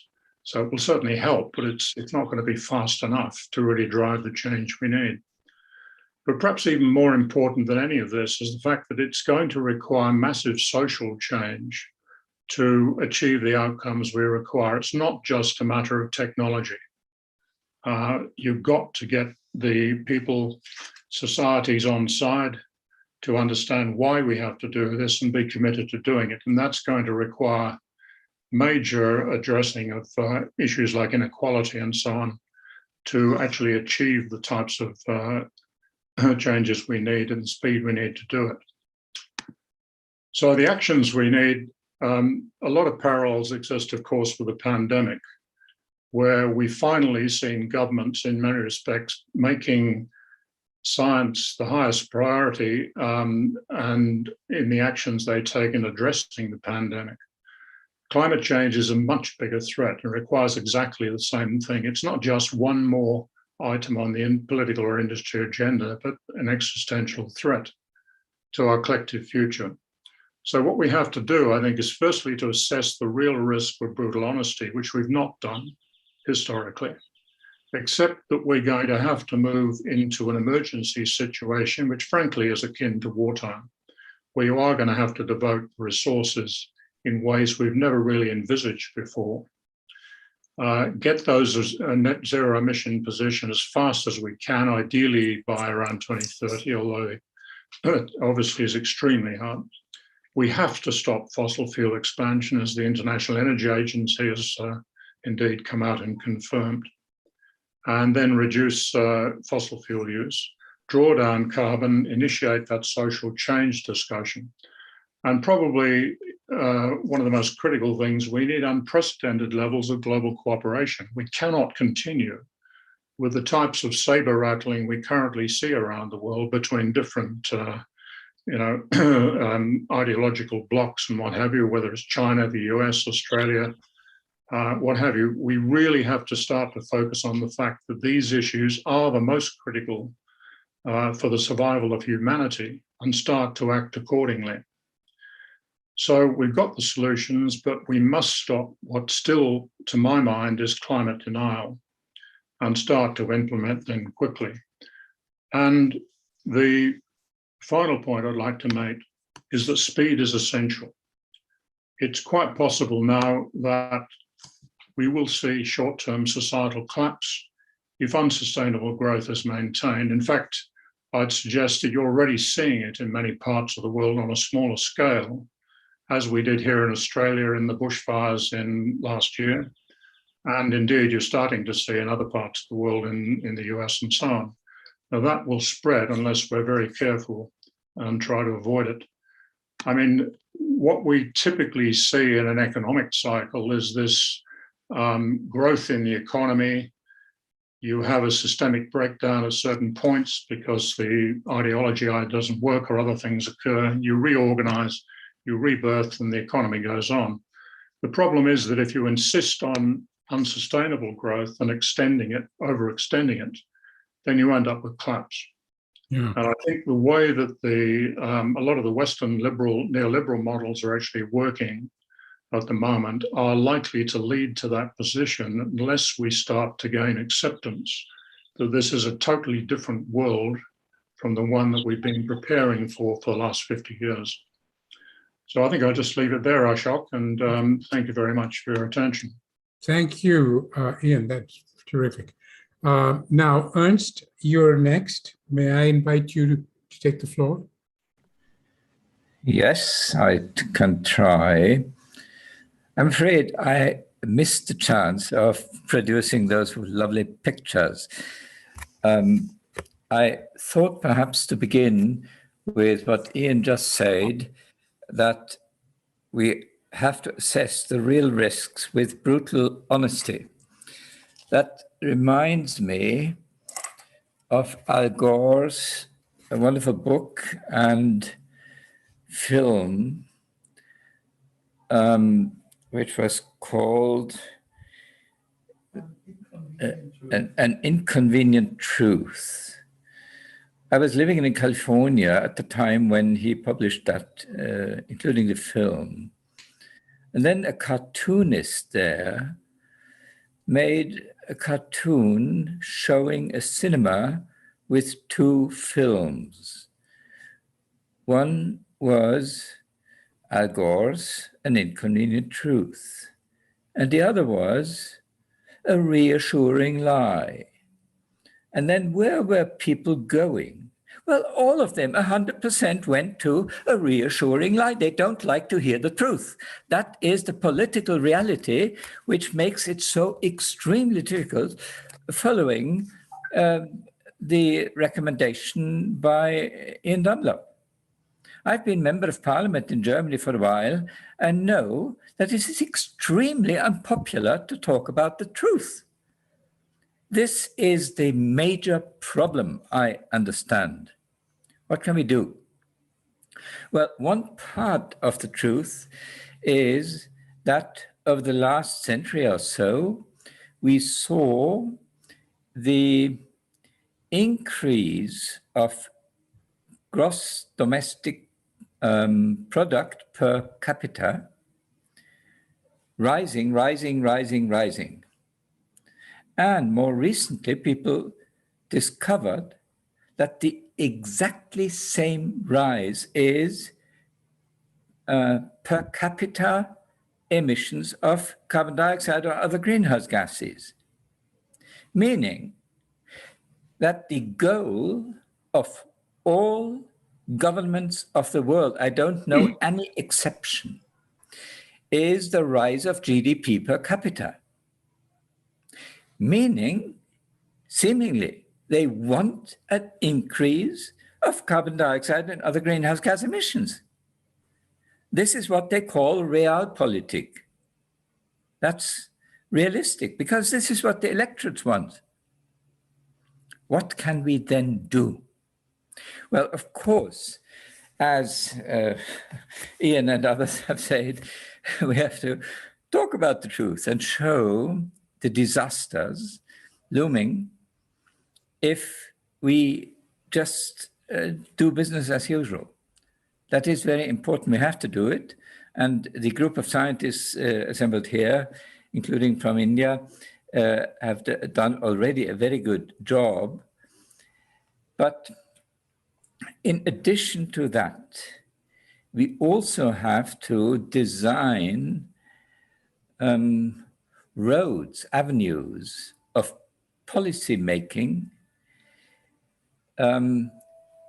First, decoupling that carbon dioxide emissions from GDP per person. This is technology essentially, and politics. It is possible, as has been said. And second, establish an international regime that makes it profitable, in particular in developing countries, to reduce emissions and work on carbon capture and carbon capture. Presently, as you all know, the discussion in the annual or nearly annual meetings of the members of the Climate Convention is that the North makes a lot of rhetoric of what we have to do. And if then the G77 is asked, and what are you doing? They tend to say, well, this is not our business. You have done all the damage, so you have to do it. And you have made a commitment of giving us, in the developing countries, $100 billion a year for us to adapt, essentially, to the damage you have been doing. This is simply not going to fulfill all the things that Johan Rockström and Ian Dunlop and others have been saying. So this diplomacy on climate doesn't lead us anywhere, it seems. What then? I don't know if I have an answer, but at least there is one proposal which I like. A couple of months before the Copenhagen Conference of the Parties of the Climate Convention in Copenhagen in 2009, the German Council for Global Environmental Change proposed the so-called budget approach, which essentially says that all countries of the world have an identical right, license, permit to pollute the atmosphere. And the limit is given at the time by the 2 degrees limit. Okay. But the old industrialized countries have already more or less eaten up their permits.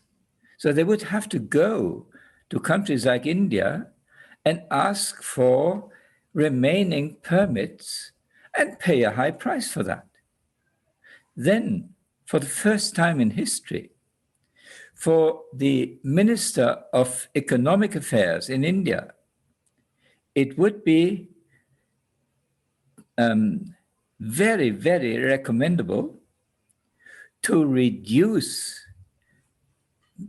greenhouse gas emissions in India and sell the thereby available additional permits to the north. Currently, in a country like India, or take Paraguay or Cameroon or whatever, an additional coal power plant is more or less tantamount to printing money. It is simply profitable to do the wrong thing. And the policy challenge is to change that into a situation where you get richer when you do the right thing and not the wrong thing. That, however, has to be worked out, specified. And I believe this budget approach comes close to what we have to do. There may be additional technological breakthroughs. I mean, friends of mine and I have been writing books like Factor 4 and Factor 5 in which we show that a 5-fold increase of energy productivity is technically available. But the beginning would be costly. So people don't do it. People want to do things, the positive economic results will come in something like a year or 2 years or so, not in 15 years. This is a challenge for some kind of a new enlightenment. The old enlightenment was utilitarian, pragmatic, mechanistic, materialistic, individualistic, and all that. So the old enlightenment was not good enough to solve the problems we have been addressing today. We need a new kind of enlightenment. At the time when I was co-president together with Anders Wijkman from Sweden of the Club of Rome, we wrote a book with the title Come On. Come On, as you know, has 2 different meanings in the English language, and it's 3 chapters. The first chapter is, come on, don't tell me the current trends are sustainable. They are not.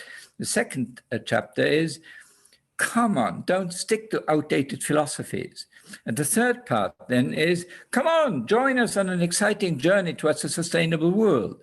And that is essentially the topic about which I have been now speaking for a minute or two. But the first 2 parts also are important, including some kind of new enlightenment. Interestingly, for that chapter, we are beginning with the encyclical by Pope Francis, Laudato Si, in which he shows that the current hasty, competitive, greedy kind of economic situation and individual families situation is the most destructive kind of philosophy that is governing the world. So even the Pope means that we need a new kind of enlightenment. I'm not saying I can now tell you the details of it. That would cost another half hour, so I stop here. Thank you. Thank you very much. Mridula, you have the floor. We are running a little bit late, but please go ahead and share with us Vidula is a business person. She comes to this work from a very pragmatic point of view. She's subjected to the issues that we're talking about as a business person. So I hope that you will give us your insights from your practical day-to-day dealing with the problem and how you've been trying to solve it. You're still on mute. Thank you, Ashok. I hope I'm audible. I've been having some mic problems of late. You are very audible. Okay, great. Thank you so much for having me. It's an honor to be here. I think the people, the people speaking in front of me have laid out the horror show beautifully. I'm far more scared than when I started out in the meeting. And the point is the narrative of fear, which, goes behind the why we have to change and why we have to cut emissions, is very different from the narrative of how to change. Those two are different narratives. What got us this far may not necessarily, get us move for. It may not be the most effective way of moving forward, and that's what I'd like to really focus on, which is the tactics, the importance of tactics. And let me see if I get this. Okay. So the first, I'd like to break what I'm saying into three parts. First, how do you get small and medium enterprises? So one of the things I do is I help manage two companies which form firmly within the small and medium enterprise space within the industry in India. How do you get them to cut emissions? The second part is the need to adapt. I think many of you have laid out the case that, we are in a different climate. And thanks to climate inertia, that's going to be our reality and is going to get progressively worse. So I think India is a particularly vulnerable country to climate change, and industry in India has to look at adaptation. And third, how expanding the narrative to beyond carbon and including other forces can actually help power the transition away from thermal power. So with that, I'll move into the first part, which is, why even care about small and medium industry, right? Because today, when we look at cutting industrial emissions and, the investor pressure coming in to bear to make companies change tack on cutting their carbon footprint, those forces are not that powerful for small and medium enterprises. And small and medium enterprises, precisely how much of a share they play within Indian industrial emissions is a matter of uncertainty. I've seen, estimates from 20% to 80%. But the one I've used in this slide is from the World Bank, which says, depending on the sector, small and medium enterprises contribute to between 35 to 75%, right? So it's a big deal. But small and medium enterprises like mine have very different problems in learning how to cut emissions. Today, solar makes eminent sense to go for industrial customers to go for, because we pay a very high electricity price. But where do we get the money? Most of us have balance sheets that won't allow us to invest that easily. In that sense, the innovation, not of solar per se, but the innovation of finance around solar, which is offering solar as a service, has been a very helpful development.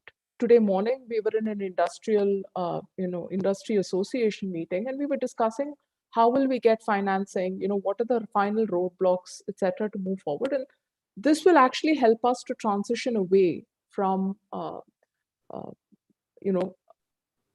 carbon-intensive sources of power like coal into cheaper and carbon-light sources of power like solar and wind. The second thing is I'd really like to talk about the experience within our own factories. We are, if not the most, we're one of the most energy efficient textile manufacturers within the country. And when I get my team to focus on cutting our emissions, I rarely use the word emissions at all. I use two words: it's easy to do, and the payback is very, very quick. Most investments in improving energy efficiency are less than 9 months. Many lie within 1 to 3 months. And it's a journey. There's no single silver bullet, but over the course of 2 years or so, we can cut emissions we have cut emissions by 20%, which is, and the focus is really on ease and payback, right? Because using a term like net zero, I will even lose my team. I can't carry them along with me on the journey. So I think the important takeaway from that is speak in the language of your listener to take them along for the ride. And also here, I'd like to emphasize the important role of industry associations to help spread the word, right? And again, in the language of the listener. The second part I'd like to really talk about is the importance of adaptation. While talking about the climate crisis, all of us hear a lot about mitigation, right? And not so much about adaptation until of late. And this is a chart which shows, how the damage from floods, landslides, and storms has affected India over the last 100 years. And this slide brings one thing to life. There is really no place to hide, right? And but again, this is something Sri Suresh Prabhu also highlighted. There is an opportunity here.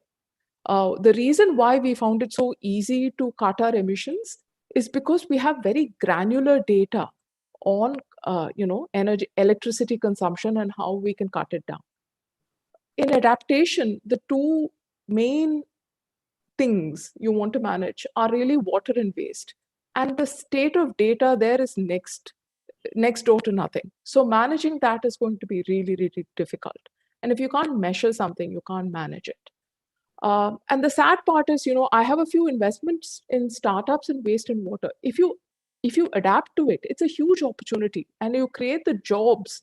That is the other crisis facing the world, the need to provide livelihoods. And I know the point on political economy came up, and it's a reality, right? And one way to persuade our politicians that this might be worth taking on is to highlight the fact that taking it on actually provides jobs, and good jobs, and distributed jobs, and all those things that may make them more enthused to doing so.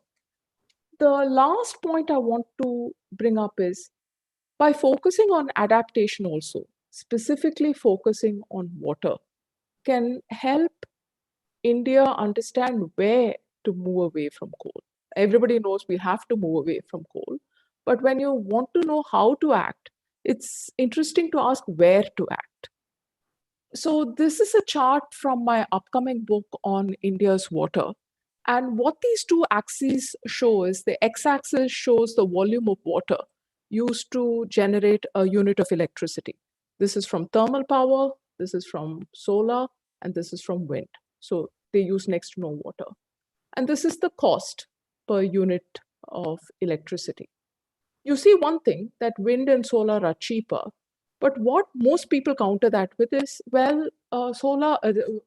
coal provides a stable source of power. It is a good source of base electricity.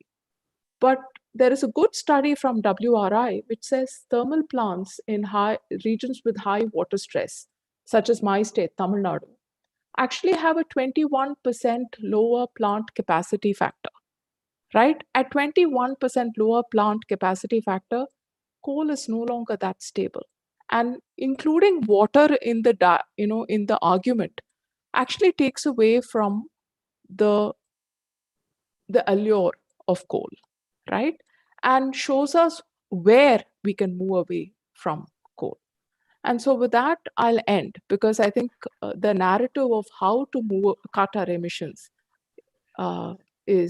needs to be focused on ease and locally compelling factors to make us move forward fast. Thank you so much. Thank you. Thank you very much. Okay, so that was a very specific and concrete example of how we can do this on the ground. Look, now I have mismanaged the time hugely. We're about half an hour behind time, a little over that. And I'm going to apologize to the next moderator because I'm leaving him with a little bit of a problem of time management. But Persis, would you like to take over now to look at a discussion with the domain experts? And I would leave you to try and manage your time better than I did. Hi, I shall give it a try for sure. In my session, we are going to be dealing basically with what the whole focus of this conference was industry, science, and the interactions. And I'm happy to say that two of my panelists will be discussing due diligence risk assessment specifically for industry and finance. And then we have two panelists who will also be talking about science, basically Earth systems. So we will start with Professor Will Steffen, who needs no introduction. He's been with Earth Science Systems, working on it since decades, and I can give the floor now to Will. Thank you for being with us, Will. Thank you very much, Persis, and I will try to do a screen share here. Let's see. Okay. Hopefully now we'll get on and I'll be able to show my slides. So hopefully everyone can see my slides. I started at the end. Ian Dunlop and Jan Rockström have already talked a fair bit about what I'm going to talk about. But my main emphasis here is on the timing, and that's on a point that I think Ian in particular made really well, and that is the urgency, the fact that we have to act very, very quickly now. Just to show you what climate change... Will, sorry, Will, just say that I don't see any slides, just someone else does. Who is managing the sharing? Okay. Do you see your sharing, Will? I can see my slides. You can see your slides. Can't. Now, yeah, now I think, yeah. Can you see that? No. No, we can't. I think you should try and share again, Will, because the sharing seems to work, but we don't see yours. Just go out and come back in from the share. All right, I've gone out again, so I will try share screen. Yeah. Basic share. Okay. Charles, do you have any control over this? Open system preferences. No. Now. You say sharing is allowed. Just try those two buttons at the bottom on the left. You see in the screen share. There are two buttons on the left. Tick mark. Okay. Yep. I'm not sure which buttons those are. You should be pressing a green button right in the middle bottom. Yes, I've done that. Yeah. And then it's not giving it to you. Sonu, can you please make Will a co-host? It's not going, for some reason, it's not going in. Vishal, I think Vishal. Select screen one or first screen. Sonu would be able to do it. He's the host. Sonu, please make him as a co-host. Should I try again? Yes, please. Sorry about that. That's all right. I'm going through getting the same loop, I think. Security and privacy, I don't think we need to worry about that.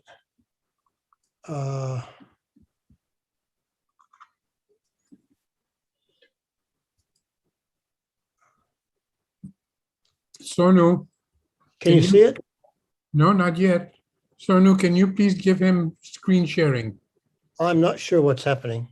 So screen sharing is already allowed, sir. Yeah, but he's not getting it. Are you in a position to, do you have his slides? No, sir. I can't control, sir. Or shall I give you a suggestion, and can we move to Dr. McCracken then and come back to Will? Yes, we'll come back.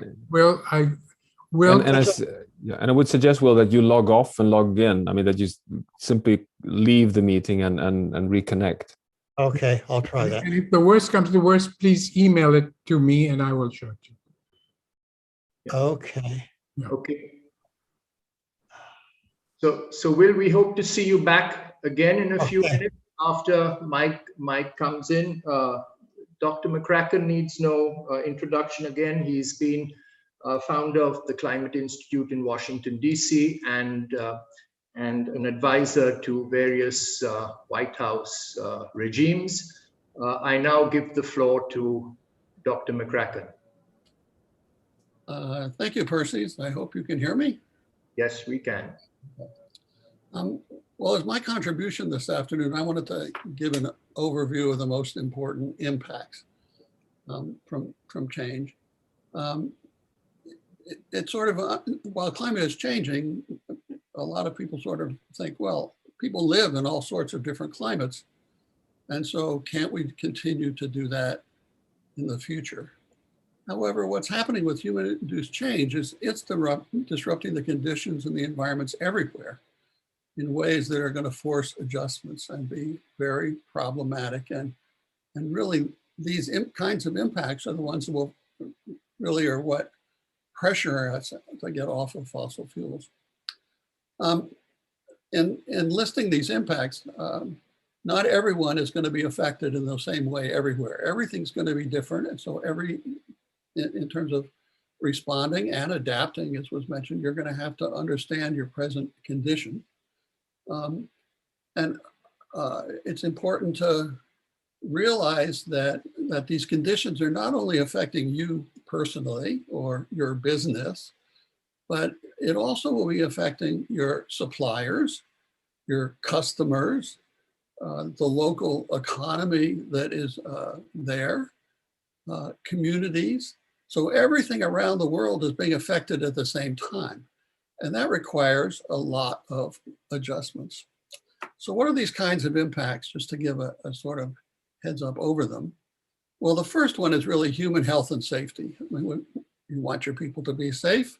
The medical community may come up with some vaccines and cures for increasing spread of disease vectors, but heat extremes and extremely high temperatures that lead to heat stress and discomfort are going to make some conditions virtually unlivable outdoors. And not everyone's going to be able to get inside and be mainly inside air-conditioned spaces. It may happen in Texas, but it's not clear it's going to happen everywhere. So the amount of extremes that are occurring has been really dramatic.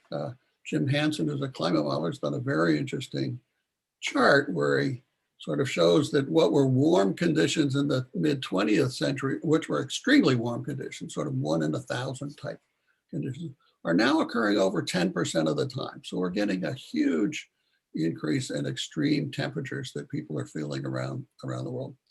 The second are threats due to increasing the extreme weather, with warmer oceans putting more water vapor into the atmosphere.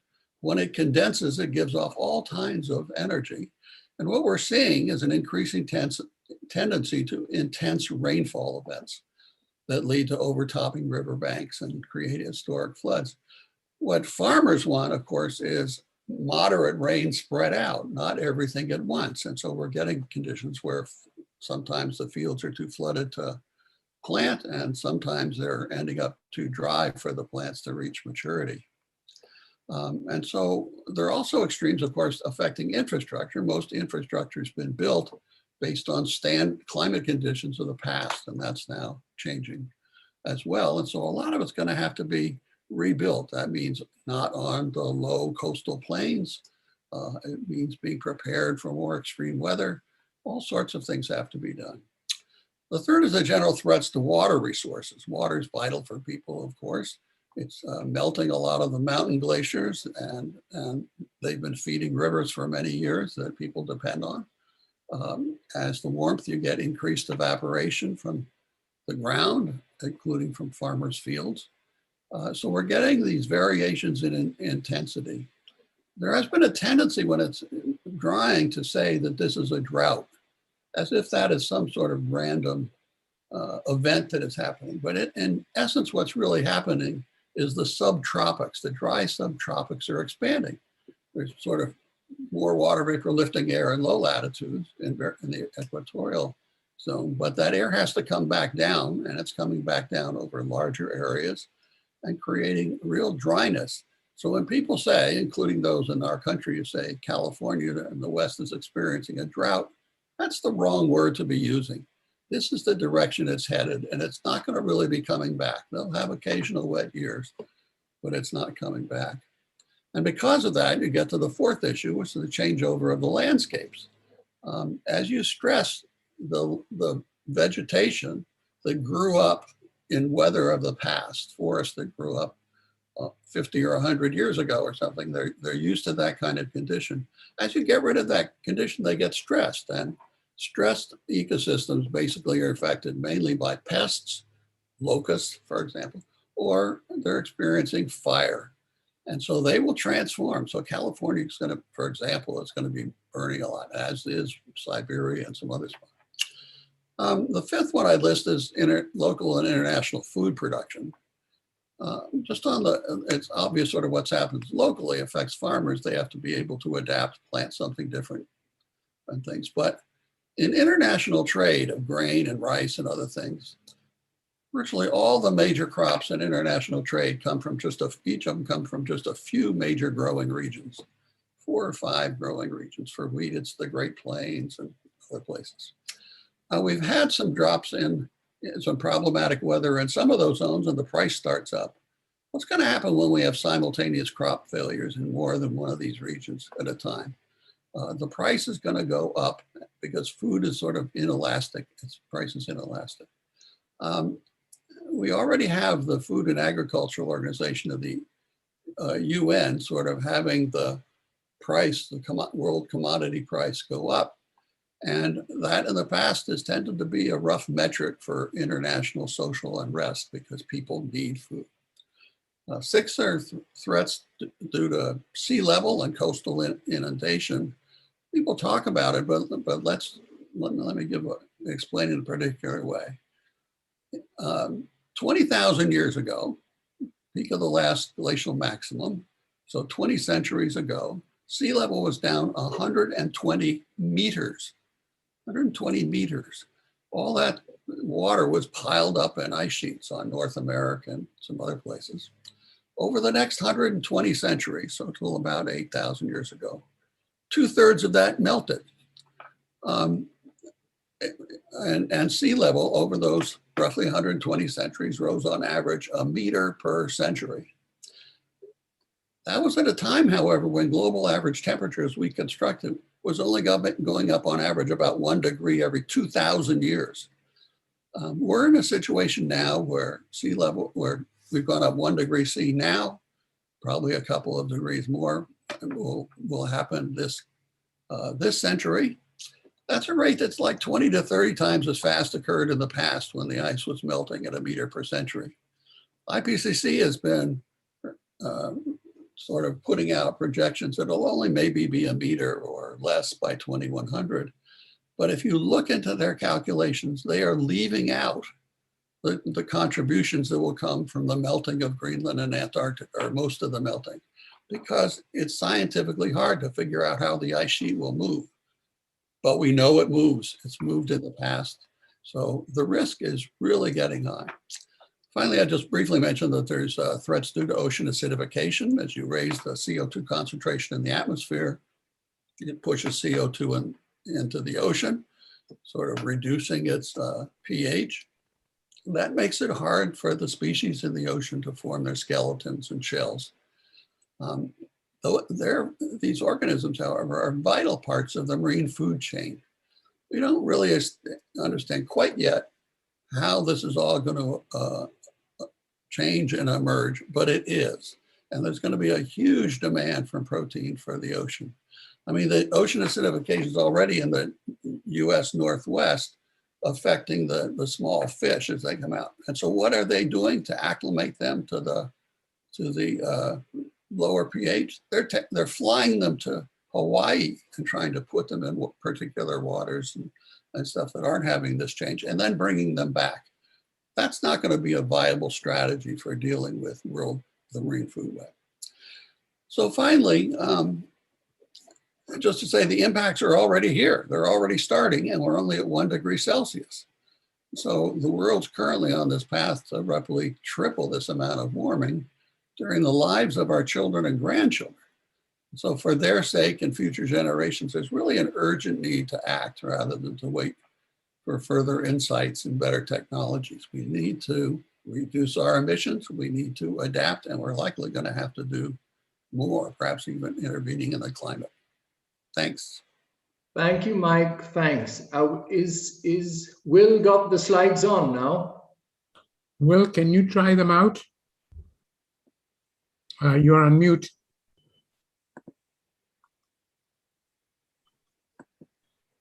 We'll get off mute first. So hopefully that's all right.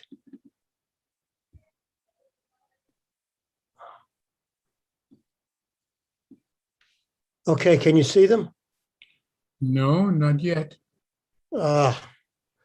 We have the same problem, I think.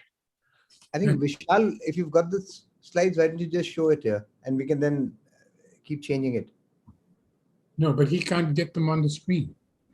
No, he's got the presentation now with him, I think. He's already sent the presentation. I don't think so. No, it's not on. I think what we should do to save time is just to go on, because Ian and Johan and now Mike have covered many of the main points I was going to cover anyway. So given that we're behind time, let's just go on to the next speaker. Okay, and then if you come on and we are successful, we'll do we try and come back to you even if it's last. Okay. And Will, if you do want me to do the projection, you can send the presentation to me. Okay, I'll send it to Just one send of it to me. you. I've sent you my email just now on chat. On chat. Okay, we'll get on chat.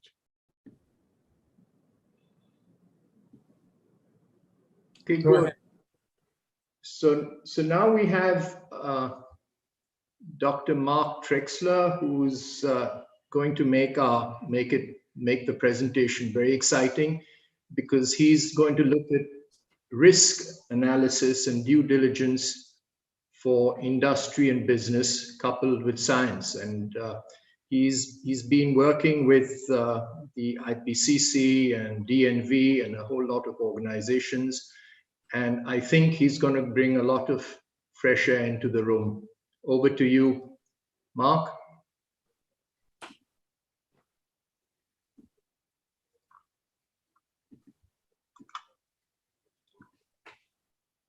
Mark, you're on mute. Yeah, I do. Okay.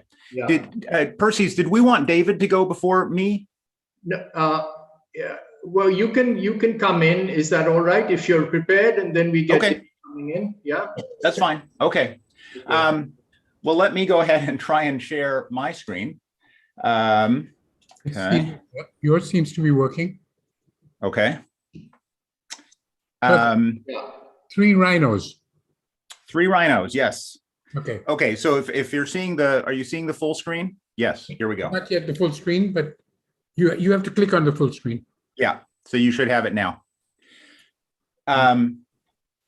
Okay, so I'm actually not going to focus. I've been working on climate risk for a long time, but I've actually come to focus more on the question of how do we get other people to understand climate risk, and how do we communicate climate risk to business decision makers, because it really is a huge knowledge management challenge. And there are lots of assumptions in play. Ian talked about this a little bit in terms of the many kinds of business assumptions that are being made today. Obviously, the climate change itself, the changing probabilities of different kinds of outcomes, how climate risks will play out at a sectoral level. And I should have mentioned quickly that I can go through this pretty quickly to try and save us some time, because my slides are also available at the website that this panel's team put together for this conference, which is, you can see there on the screen, it's net0and2050.climatesites.net. And so you can actually access the information and the resources that I'll be pointing you to through that website. So I'll go through things relatively quickly. So there are lots of business assumptions in play. And I think one of the key questions here was sort of raised by Ian in terms of talking about how a lot of companies are in denial. Well, in effect, they may be in denial in effect, but I think that in a real case, it's not so much that they're intentionally in denial, it's more that they're not getting the information that would cause them to fundamentally change the way they're thinking about climate risks. And there really is this great wall of communication, which makes climate communication so difficult and raises the idea that knowledge management could be a significant way of helping to tackle that communications challenge. Because business leaders know that they need to be challenging their core business assumptions. That's one of the things that business advisors always tell you is be sure to go back, challenge your core business assumptions to make sure that you're not veering wildly off track or using out of date assumptions. But how do you do that for climate change? It is such a complex topic. We've just heard a lot of information delivered today in terms of the science. How do you challenge your assumptions? How do you validate your assumptions? How do you actually do business due diligence in this space? And so I want to introduce you very quickly to a tool that we've been working on for a number of years, the Climate Web, which is basically a decision support tool for climate change mitigation and for decision support. And it organizes a lot of information. It's open access, so you can jump right to the links that I'm going to show you. And so for purposes of our workshop today, for example, let's see, let me just double check one thing here. For purposes of our workshop today, you can leverage topical knowledge across all kinds of issues, whether it's fat tail and long tail climate risk, whether it's planetary boundaries, whether it's food system shocks.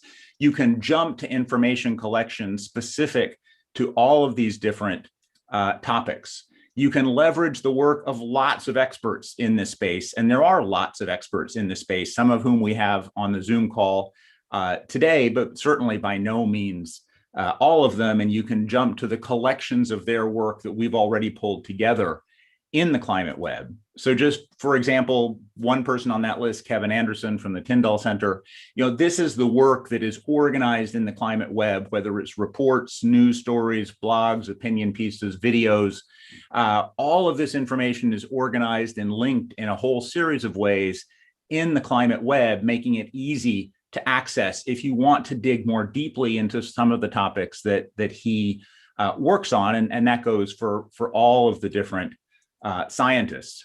And last, sort of just some of the relevant topical headings, whether it's the 1.5 degrees C target or probabilistic decision-making or 100% renewable energy future, or videos regarding the climate emergency, news stories regarding systemic climate risk.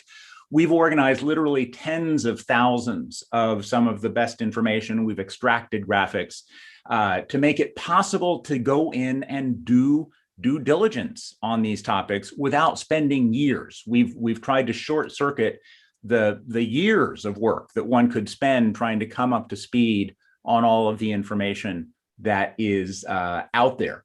So there are also, you can get this through that website as well. You can dig into a long and detailed discussion of why we are tending to underestimate climate risk from a business perspective, and it points you to lots of different resources.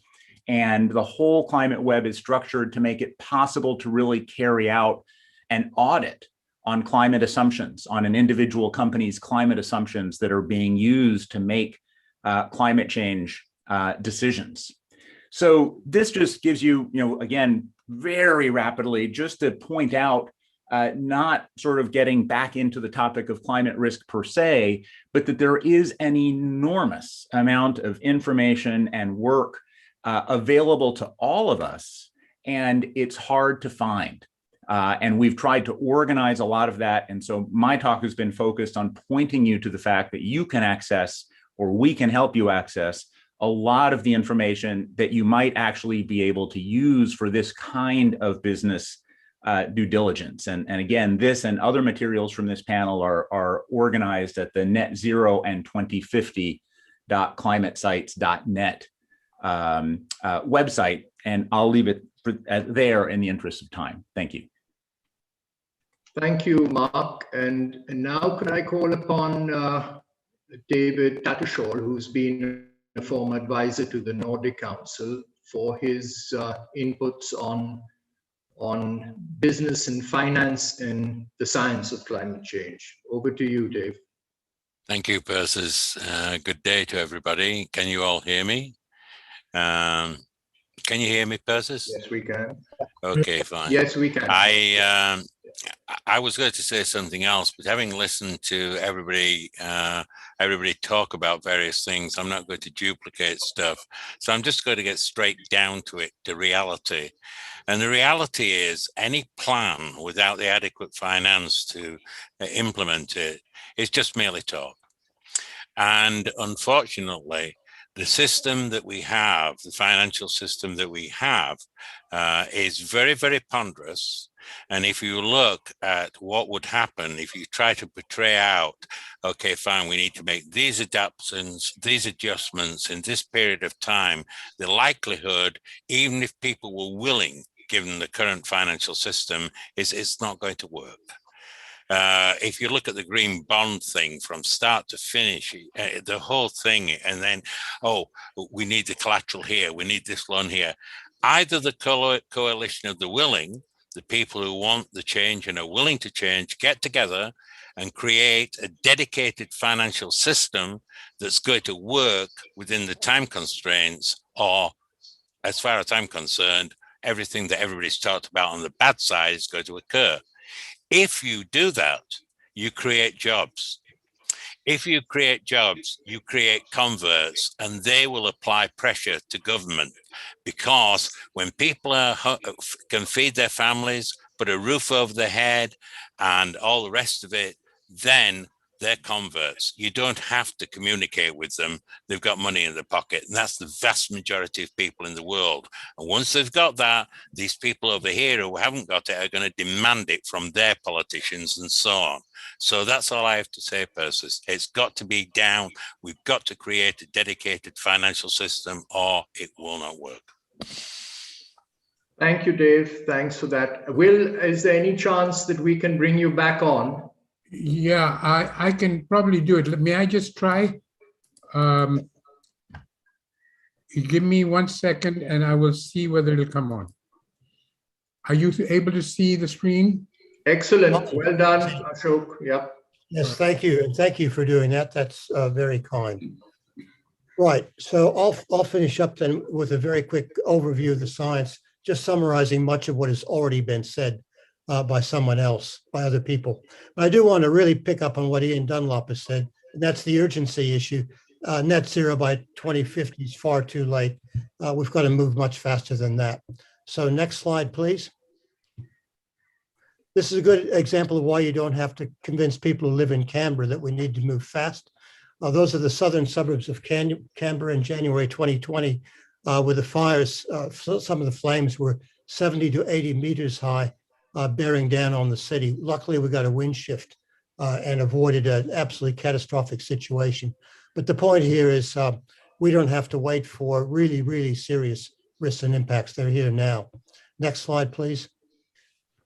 And that's our other major biome in Australia. This is the biggest marine ecosystem in the world, 2,300 kilometers of the Great Barrier Reef. And this was a mass bleaching event in 2020. Went under the radar screen because the rest of the country was burning, so we weren't paying any attention to the reef. But in fact, individual reefs along the whole length of the reef, 2,300 kilometers, bleached for the first time ever. It was the third mass bleaching event in 5 years. About 50% of the GBR is now dead, and at anything much more than 1.5, the rest of it's going to be gone. So I think you can say that one of the biggest biome losses is already locked in, and that's the loss of the world's largest marine ecosystem. Next slide, please. Well, this is obviously what's happening. We're up at about 1.2 degrees now. Most of that rise has occurred since 1960 or 70. Next, please. Yeah, so this was one of the 3 hottest years on record. Yeah, this is one I want to talk about because it's interesting when you look at long-term temperature records to put in perspective what we're actually facing. So this is a 2,000-year temperature reconstruction. Those colored lines are 4 different reconstructions by different research groups. They're all pretty similar, and you can see that over the time of the Roman Empire and so on, there's been very little change in global average surface temperature. A little bit of a dip from about 1200 or so onwards. That was the Little Ice Age, but it's pretty tiny compared to what's happening now. That black spike you see at the end, of course, is human-driven climate change at about 1.2 degrees above that long-term average. So this is why we're seeing the fires we're seeing in Australia, the heat domes up in the Pacific Northwest of North America, the destabilization of jet stream, all this stuff is occurring because the system is being forced at extraordinary rates of change. Next one, please. And of course, that's just the human influence. Yeah, rates of change. Again, it's important to realize how fast this system is changing. CO2 increase over the past 2 decades is about 100 times the maximum rate during the last deglaciation. And that was pretty fast in Earth system terms. Since 1970, in other words, the last half century, global average temperature has risen at a rate about 200 times the background rate over the past 7,000 years of the Holocene, and in the opposite direction. This last one's interesting, is that the current rates of CO2 and temperature change are almost unprecedented in the entire 4.5 billion year geological past. In other words, the Geological Society of London did a survey and found that the only time that temperature changed as fast as it is today was 66 million years ago at the KT boundary. That was in the opposite direction, by the way, because that was when the meteorite strike occurred. So this is an extraordinary event that's occurring now in terms of geological scale as well. This is why ecosystems cannot cope. And this is why we can't turn this around tomorrow. There's enormous momentum in this system.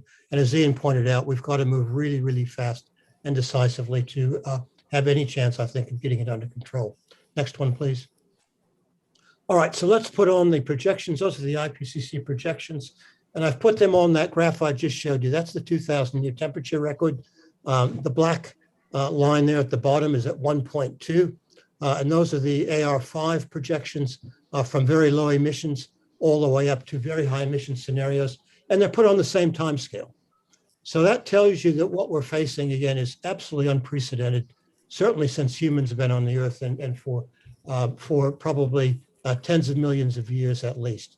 Okay, so the next, please. Yeah, so those are the Paris targets between 1.5 and 2. Current trajectory, if we just keep doing what we're doing, up to 3 degrees. If we're unlucky and go even higher, 4 degrees or so, that's going to be an exceptionally difficult world for humans to deal with. Probably contemporary civilization would collapse under that sort of scenario. Next, please. But the real problem is this, is that no, go back one, please. Yeah, okay.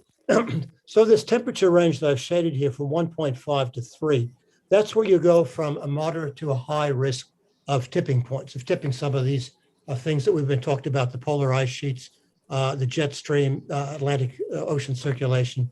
Johan's talked about that. But the problem is, even if we meet a 2-degree temperature rise, there is a significant risk that we will get a tipping cascade going, which means you may go to 3 or 4 degrees anyway.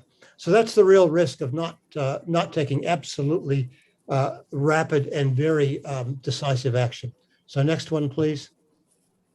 That's the one that Johan already showed. That's the tipping cascade. And I think the point he made and the point I just reiterate, there are 9 of them there. All of them are showing signs at a 1.2 degree forcing of moving towards where their tipping points sit. We're not sure exactly when they're going to tip, but as Carlos Nobre of Brazil, a very good colleague and friend of mine, said, the only way you'll know for sure where these tipping points are is by tipping them.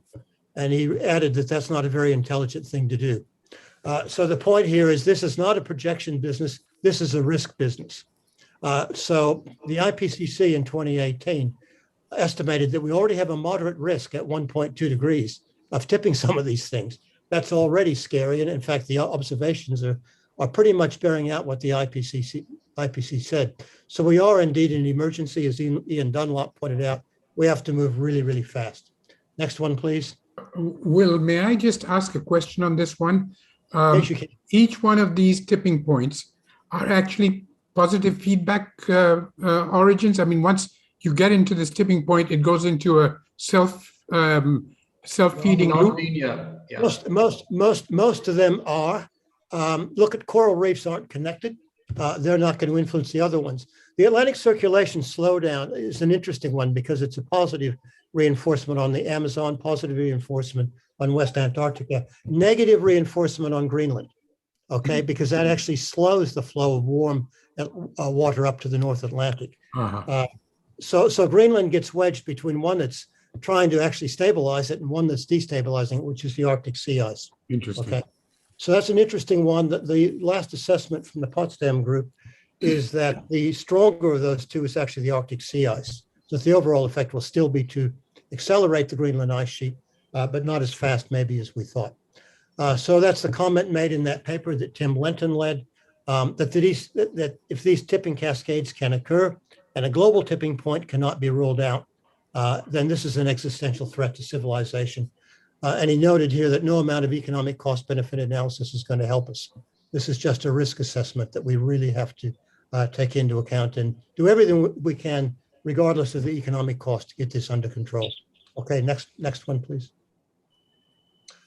Yeah, I sort of want to end here because this is the real dilemma, is that for us scientists, we've been talking about this for a long time. This is the actual emissions curve from 1850 up until just before COVID-19 hit. And we've marked on this scientific advances, first estimate of climate sensitivity, IPCC assessments, and we've also put in policy measures agreed to by countries, Kyoto Protocol, Paris Agreement, and so on. There has been no demonstrable effect of any policy setting or of any bit of science on that emission curve. And that's the problem we face. The only things that have actually put a tiny dent in it were the global financial crisis and now COVID-19, and they appear to be temporary. So this is the challenge we face. Those tipping elements are looming closer than we thought 5 or 10 years ago. Emissions curves have accelerated over the past decades, and yet we have to turn them around and get to, as Ian pointed out, we should try to get to net zero by 2030. That's a huge, huge challenge. And if we can't do that, certainly by 2040. And when you look at this graph here, you see just how steep that emission reduction actually has to be. So that's the challenge in front of us. Okay, I think that's the last slide. Just try one more. Yeah, a lot to think about regarding our planet. This is the fork in the road. We don't have another 5 years to fiddle around with this. We actually have to get moving on it now. So thanks very much for your attention and very many apologies for the technological problems at my end. No problem. Thank you, Will. Thanks for having you. Thanks. Thank you. And okay. Yeah. Persis, if you want to hand over to General Sani, that would be. Yeah. Can I just say one bit for my industry friends in India, and that is that on hearing all that we've spoken about, I think it's important that they come hands-on to assist in any intervention or climate repair initiatives that are ongoing for the Indian subcontinent. And I'm saying this from personal experience, that we've been struggling for 5 years to get 2 research initiatives across the board in India.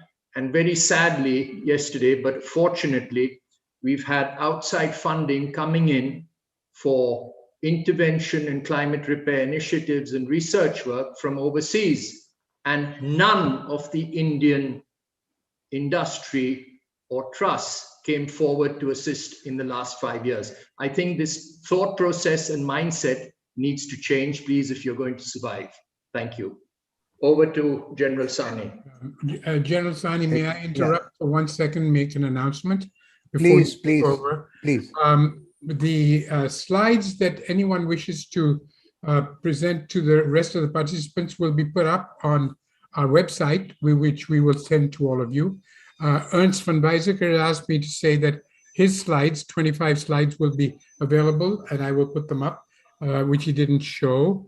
And also Mark Trexler's website details will be there, so you can access the open source information, the wonderful information that he has been collecting, which would be very useful to all of us. So I just want you to be sure to know that we will be sending you a report, a wording report, and an access to whichever slideshows you wish us to share with everyone else. Just let me have the ones that you would like to be presented to the rest. Thank you, General. Yeah, thank you, Ashok. Thank you, Persis. I'm sorry, I've just had a little bit of a electrical sort of shutdown. I think it'll come back in a few moments. But in the meantime, may I just say that we've had an outstanding session, though we might have gone over the time period that we had scheduled ourselves for. But I think each and everybody's inputs have been extremely constructive and I think very relevant for all of us. And I think as what Mridula said, I think we are a little overawed by the horror stories that are there. So I think the time for action has come. And I would start the third session with inviting Ms. Maua Acharya, who's the Managing Director and CEO of the newly formed energy transition company, Convergence Energy Services Limited. She's got tremendous experience in the area of green finance, renewable energy, and carbon markets. So without much ado, may I kindly request Maua to please take the podium.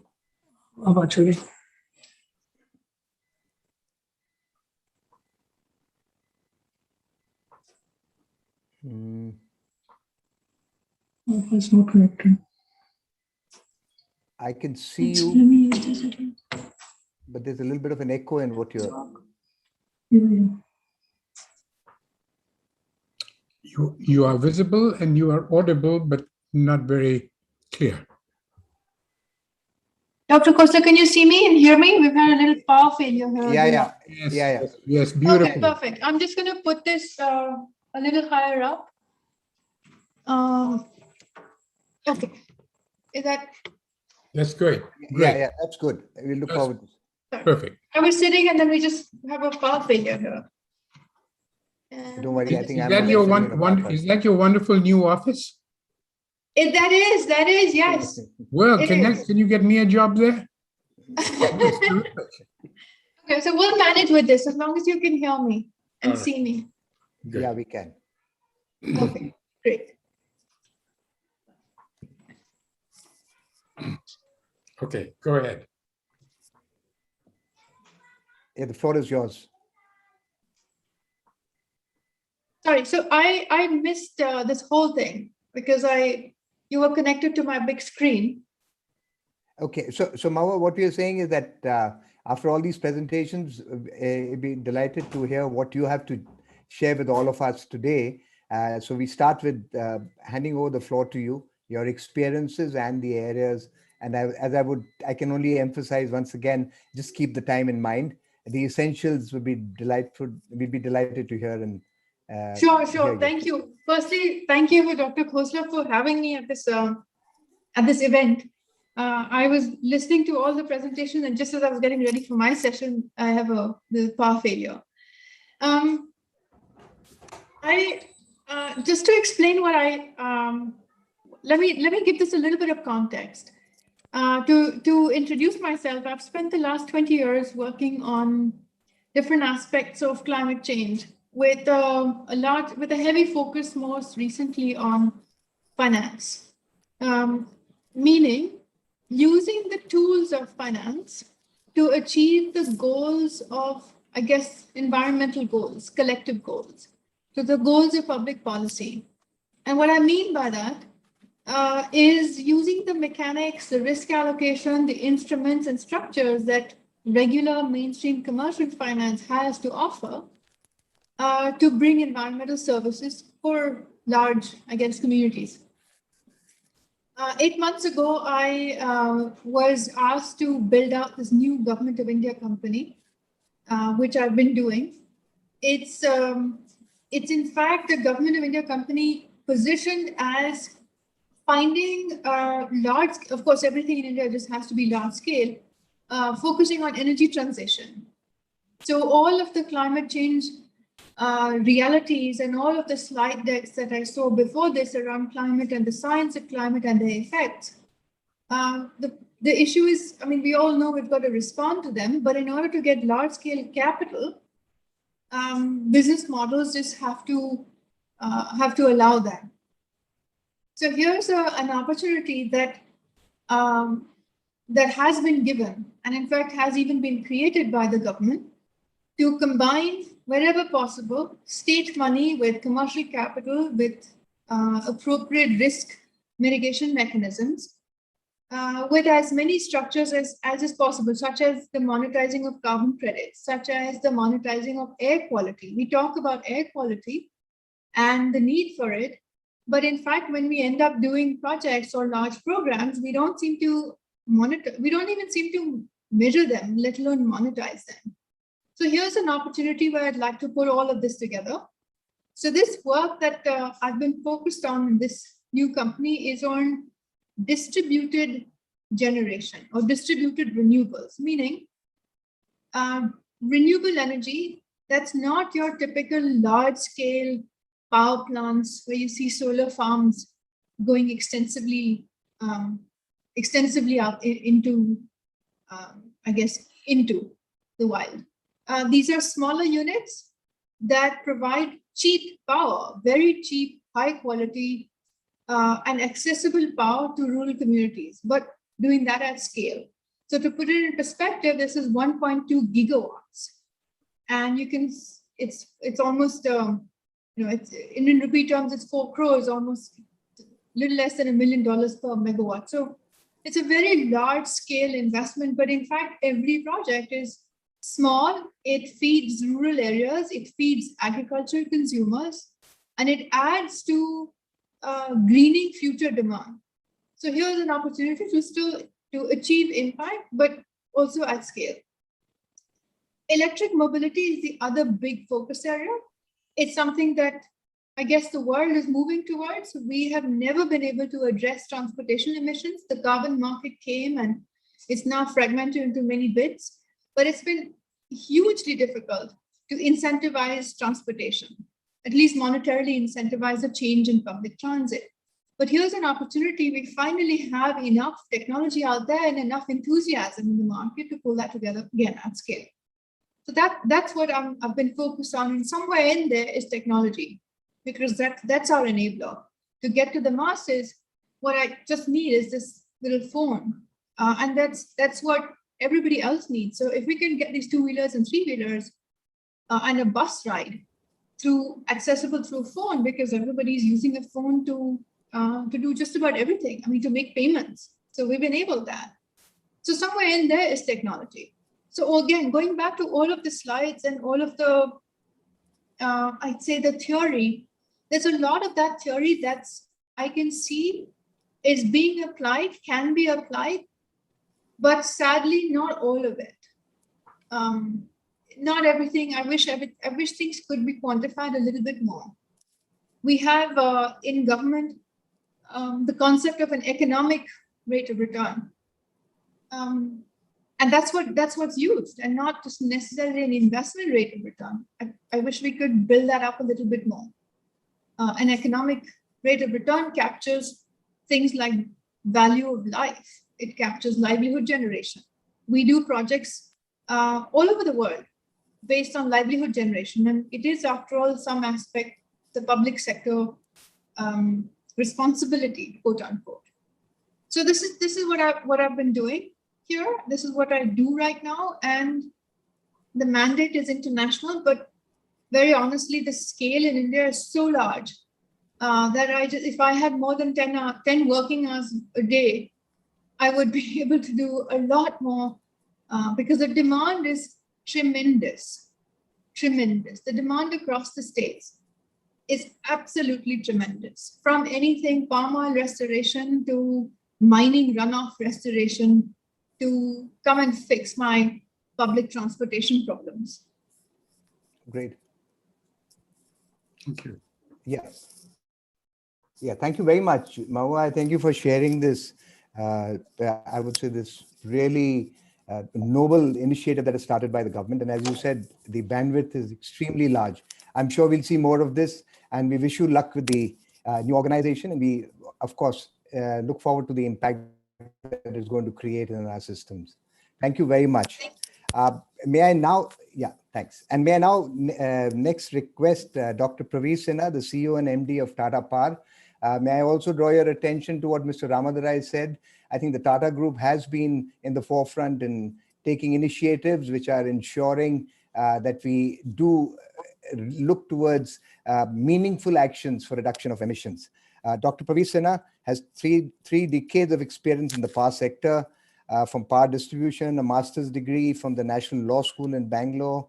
He's on the faculty of a large amount of institutions, and has also, before his present assignment, was looking after the CEO and Managing Director of Tata Power Delhi Distribution. Without much ado, over to you, sir.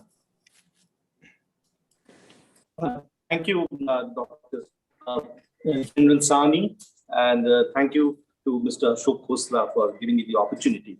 Let me start with Tata Power, more than 100 years old company, started as a hydropower company. And the founder, Jamshedji Tata himself, more than 120 years back, said that clean, green, and affordable energy in abundant quantity.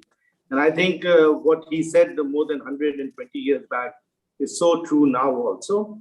And so in the same ethos, Tata Power, while had been in conventional generation for many decades, took a stand 2 years back that we will move away from conventional generation and become a net zero company, net zero carbon company in 2050.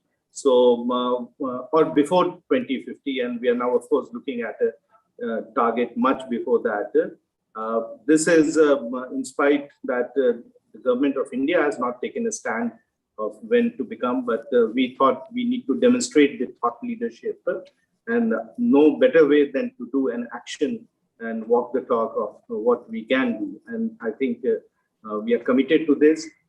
Right now, we have 30% of our generation from non-carbon sources, and 2025, we will become 60%, and we will become about 75% by 2030. So very aggressive plans that we have at the utility scale. But I think there are three big areas that we are doing a lot of work. One is towards how to empower the customer. And I'm talking about rooftop solar. How we reach out to people and encourage that they can generate their own electricity and clean energy, use it themselves, and also give it back to the grid or give it in peer. So large number of our programs are going. We are right now in 100 cities, and possibly the biggest player in the country in rooftop solar. The second area that we are working very strongly is on solar pumps. India has something like 22 million pumps, out of which 9 million pumps are on diesel. Now, diesel is polluting, as also it is spoiling the land in the villages due to spillage. And that's where, again, we have taken large number of initiatives so that we become the biggest player. Right now, India has just 300,000 of solar pumps and has plans of becoming about 4 million by 2025. We'll, of course, be a very large player, single largest player in this field. The third area that we have taken a huge initiative is in microgrids in villages. This was a program we started a few years back. The Tata Trust supported us. And the objective was that how do we bring clean energy in villages? And when we talk of clean energy in villages, we are talking about 24/7 electricity. Most of the places, the DISCOMs supply electricity, but 24 hours in 7 days, not in 1 day. And that's where we thought that we need to bring certainty in the way this energy has to be brought. And this was a larger program in terms of providing access, universal access of energy, as also providing, working towards removing energy poverty. And we have in India more than 600,000 villages. We have come with the largest a microgrid program anywhere in the world to set up 10,000 villages with microgrid. Unfortunately, last 15 months have not been the best period, but notwithstanding that, we've still gone and done about 200 villages, and we expect that once the situation improves, we will ramp it up. And when we talk of microgrids, it's not only the solar plant, the storage that we do, and also in terms of instead of diesel, DG set over there using bio-CNG. And how do we also create the ecosystem for development of micro enterprise? And it's a unique program whereby we create the ecosystem by arranging for the villagers many of the industrial activities that they can carry out, starting from flour mill to oil expellers to various other outlets, consumer outlets that they can have for providing services to the people. And this is expected to bring about the village economy change and also the socio-economic dimensions, especially with the migrant laborers going back to the villages. So it's a great program. Our initial results are very good. We have in a very short period of time, I would say just in 18 months, we have become the biggest players in the microgrid sector in the country with nearly 200 microgrids. But our ambition is, of course, 10,000, and maybe if things work out well, possibly. Now, this is as a commercial organization, our huge step and contribution towards decarbonization and which empower the people. Of course, the challenges are that while there has been a lot of action about providing concessional financing and green bonds and ESG, nothing has actually translated. So today, all these initiatives, all these programs that we do, commercial rates of lending, whether it is for the SMEs, the rooftop solar and the ground-mounted solar solutions are coming in, or for the villagers, the solar pump. There is, of course, a government subsidy under KUSUM, but there is much more that can be done. And I think it's very important that the policymakers, researchers, all get together and start delivering some of these solutions that they have been discussing about it. Because while there has been a lot of discussion and a lot of papers that have been presented, when it comes to translating them on ground, we are not seeing the type of results. We have on our own spent huge amount of money on R&D for the microgrid business or the solar pump business. How do we make it more efficient? And how do we make it more user-friendly, especially in the rural area? And I'm sure that some of the initiatives that we are taking can become a path breaker in future for many others to follow, and we will be more than happy to support other partners who would be interested in taking up niche activities in these areas. So, from Tata Power side, we are committed to this. Along with this, we are also working in areas on demand side. We have huge programs on demand response and demand side management, and wherein we encourage people to go for high efficiency equipments, the home automation solutions, the ESCO services. And of course, now we are the biggest player in the EV charging. So we have the largest number of public charging, about 600 of them.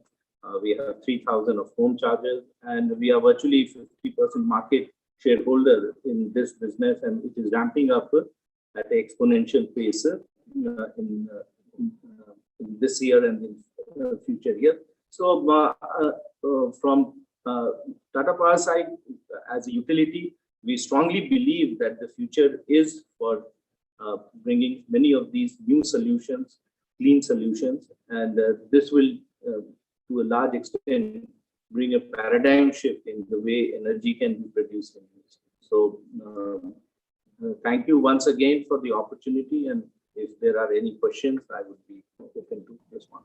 Thank you. Thank you, Dr. Sinha. Congratulations to you. And without much ado, may I now invite Mr. Saurav Malhotra, who's joining us from Nepal. I think he's out doing some seminal work in the hills in Eastern Himalayas. He's the co-founder and designer of Balipara Foundation's Rural Futures Framework. Saurabh believes in stewardship of indigenous groups, and he's been really implementing a framework for community-led habitat restoration linked to universal basic asset delivery. Saurabh, over to you, and glad to have you here. Thank you so much, General Sani, Dr. Khosla, Mr. Ramadurai, for having me here. It's a pleasure to speak, and actually, I'm quite interested in talking about quite a different pathway towards achieving net zero, and how we look at land use systems, how we look at restoring land use systems to not only benefit global net zero targets, but also benefiting communities whose lives are negatively affected by climate change and its associated challenges. So I'm going to be giving you a small case study of the Eastern Himalayas as a region, and how restoring land use can affect livelihoods in the region and help sequester large-scale carbon. So the Eastern Himalayas really connect two of the world's most populous and bioculturally diverse nations, India and China.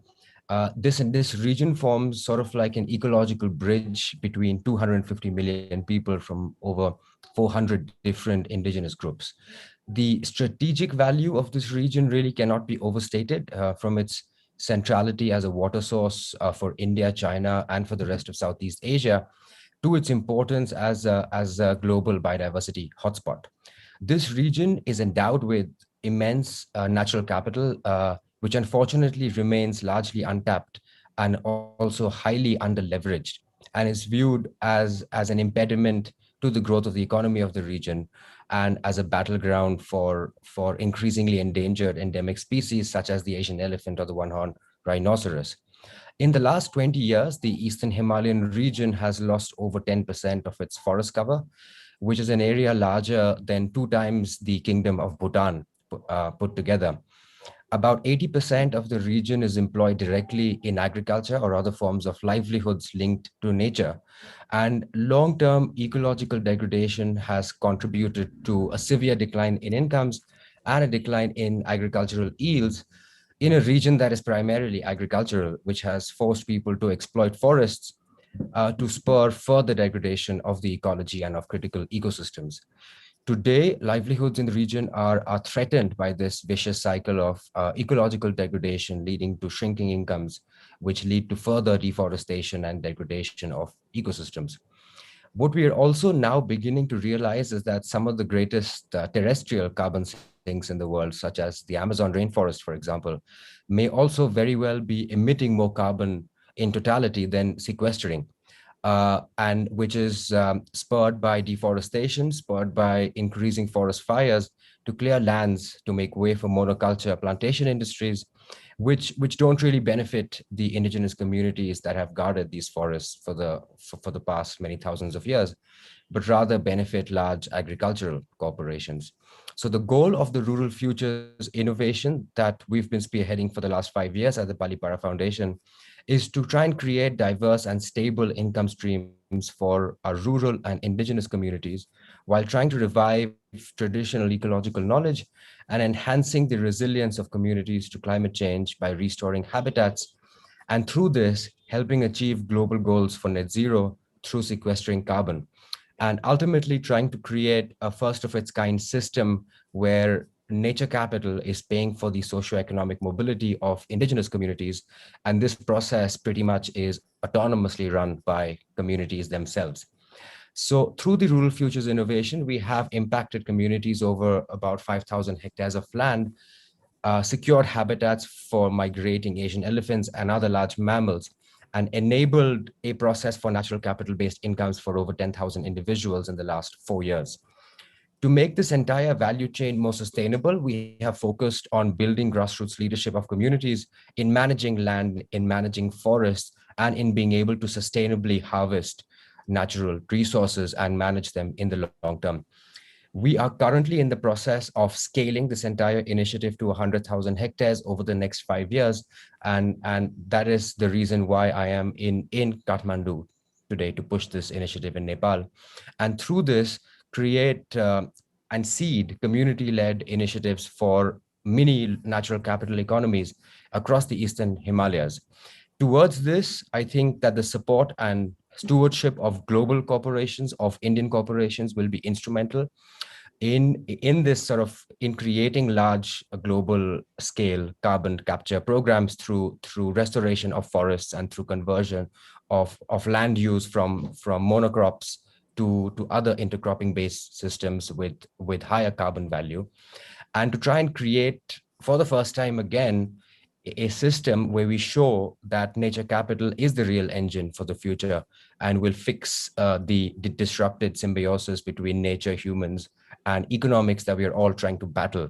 And I believe that all of this should function in addition to severe and immediate decarbonizing pathways that will be implemented by large carbon emitters. So not only focusing on decarbonizing your own value chains, but using other systems which make communities more adaptable and more resilient to climate changes, and in this process, sequester carbon as well. Thanks very much. Saurabh, thank you very much. Wish you all the very best for your initiative there in Kathmandu, and I'm sure you will meet with success in your initiatives. Thank you. We now come on to the last speaker for the today's structured deliberations. And so may I kindly invite Mr. Kutty of Tata Motors Limited. He's the Chief Sustainability Officer. He's done his MBA from Imperial College London. And I think he's an acclaimed teacher in business ethics, business strategy, and employee engagement. Over to you, Mr. Kutty. Yeah, can you hear me? I hope you're able to hear me. Yeah, we can. We can. Thank you. Thank you very much, Arunji, for having me on this call. We've been doing a lot of work in the area of sustainability, especially with reference to climate change. As most of us on this call know, we deal with three types of emissions, what we call as Scope 1, Scope 2, and Scope 3, using the GHG protocol language. Essentially, most of the emissions related to any automotive sector is associated with tailpipe emissions. And the tailpipe emissions contribute to nearly 95+% of all emissions that any auto company generates. Over the last several months and years, auto companies have been finding out ways and means of reducing and improving on their fuel economy, either because of regulatory pressures or simply because the customer demands more for less as far as mileage is concerned with reference to fuel consumption. As all of us know, one of the biggest sources of foreign exchange reserves that we park today in the country is basically on purchase of fuel and fuel-related services from different parts of the world. As we are getting into different sorts of economies which are based either on nature-based fuels that can probably replace fossil fuels, we recognize that these are only going to end up with partial solutions. So as companies, corporations, governments are moving to the net zero scenario, our company is also thinking very seriously in three specific areas. One is, what is it that we can do to reduce tailpipe emissions by improving efficiency of our products, more importantly, better utilization, and also ensuring that we are constantly evolving technologically to make this transition towards net zero of our products possible. But as all of us know, the diesel and gasoline are inherently, they have their polluting characteristics. So despite all our modeling and all the work that we would be able to do to improve IC engines, we're pretty sure now that the transition, unless we move away from these fossil fuels, the contribution of Scope 3 emissions, that is tailpipe emissions, is going to be extremely limited. So the transition to an electric vehicle scenario or a hydrogen economy is not an option for us anymore. And we are working very closely with Mr. Sinha's team and with the rest of the companies inside the group to transit from fossil fuel-based scenarios to products which are going to be based on new technologies that would make things carbon neutral, and we move towards net zero. We are also seeing what is it that we can do, and we have been doing series of steps to ensure that the entire fleet that we have transits to the new technology in time to come. All of us would probably know that we, in the commercial vehicle space, we have more than 60% of our market share is in the sale of diesel vehicles. And therefore, this transformation requires huge amount of effort. And we have kicked off this journey to ensure that we are probably leaders in this space, and we would probably lead the agenda on climate change in a very big way. That said, I told you about tailpipe emissions, whether it is passenger cars or commercial vehicles. But the big thing also is that we are converting all our plants, whether it is the commercial vehicle plants or the plants which are associated with passenger cars, to move towards Scope 1 and Scope 2 emissions, which is for the, in the running of our plants, and also from the generation of electricity, which we buy, to sources which are greener. So we've got targets, and we hope that the Scope 1 and Scope 2 emissions would get completely carbon neutral in the next, before 2030. So these are our plans with reference to the climate risks. We also have got a lot of plans related to reuse, recyclability, and other things. But that finally is all about preserving Earth and preserving nature in a manner that we are actually holding things in trust rather than in ownership mode. So in the interest of time, I would probably stop here, Khosla-ji, and thank you very much for having us.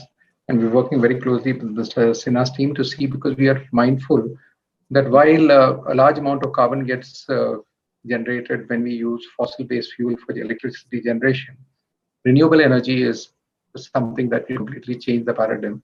And if you use renewable energy for driving electric vehicles, you're sure it's going to make a big difference. So on this positive note, I just want to comfort everybody on the call that industry and Tata Motors within the Tata Group are going to really lead the climate agenda in manners that you would be very happy that corporates are taking this initiative very, very seriously. And there is absolutely no denial. Rather, there's complete acceptance that we can make a very big difference. Thank you, Khosla-ji. Thank you very much for having me. Thank you very much. And thank you, Arun-ji. Thank you very much. Thank you very much, Mr. Kutty. I know we have exceeded our time limit by miles. The only good part is that I didn't see any questions in the chat box. But I think just wanted to ask Ashok, I think you wanted somebody to share a few words before I hand over to Ranjit for summing it up, please. Ashok, you'll have to unmute yourself. I just thought we would give a chance to anyone who might have had a few thoughts to share. We have run behind schedule, and I apologize for being such a poor manager of time, but you have a couple of minutes. If any of you would like to say a word, please just signify by raising your hand or using the electronic hand. But before I hand over to Ranjit, I want to say thank you to my colleagues. Mr. Ram Durai, of course, is the president of the Club of Rome India, and General Sani, who's the secretary, and Vishal and Surabhi, who've been terrific team members. But the person, of course, who's most important of all is the Secretary General in any of these things, and that is Ranjit Barthakur. Ranjit is chairman of the Balipara Foundation. He is chairman of almost everything I can think of in sports and business and in the civil society areas. But he managed to find time for us tonight, and I'm going to let him have the last word. But before I do, I want to invite any of you who think that this is a useful kind of forum, that please stay in touch with us. We're trying to use the Club of Rome as a platform for delivering the kinds of messages that are needed in all sectors, to government, to businesses, to NGOs, to civil society, to academia, to media. And it is an important platform. It's a think tank which has credibility and is being heard. And I think we should use it. And we would be very happy if any of the people who were involved in this meeting would like to spend time with us and help us take these issues forward. This is not the last meeting. We will be having many more on subjects related to this. So I hope you will all join us in that endeavor. Now I must hand it to the boss. Ranjit, it's all yours. Thank you. Thank you, Ashok. I have no idea that you've given me so much praise and you've put me in a position, a pedestal where my conversation may not live up to it. But you know that you're the guru of the whole show. So we all respect what you say, not necessarily everything. For example, what you say about me. Hi, everybody. Hi, David. Sorry, we lost touch in between. Hi, Ian. Hi, all of you. Most important persons who's organized this. And Ram for always leading us, and Ashok for all the thought-provoking thinking that you always do before and during and after a conference, because you're really a living legend in leading us. And actually, it's not General Secretary, it's General Sani. You got the sort of spelling wrong. I think it's General Sani who does everything. I'm just nomenclature, which I think I should be reducing. I think after the Club of Rome meaning was really launched, I think 1992, as many of us know, has been really a turning point with the entire book, Limits to Growth. And I think Limits to Growth has been again discussed quite extensively and intensively. What I feel from the conversations that we've been having, I think the climate crisis and answering by Indian industry to achieve net zero or carbon emissions is the subject. And I somehow think that while the global impacts and the global challenges that people have been actually highlighting, all Will and David and Ian and everybody else, somehow if we could have that type of presentation for India or the Indian subcontinent, you know, because geology and geography are not sort of like defined by politics. So it can't be, it's the Indian subcontinent or the sub-Himalayan region that we really need to talk about.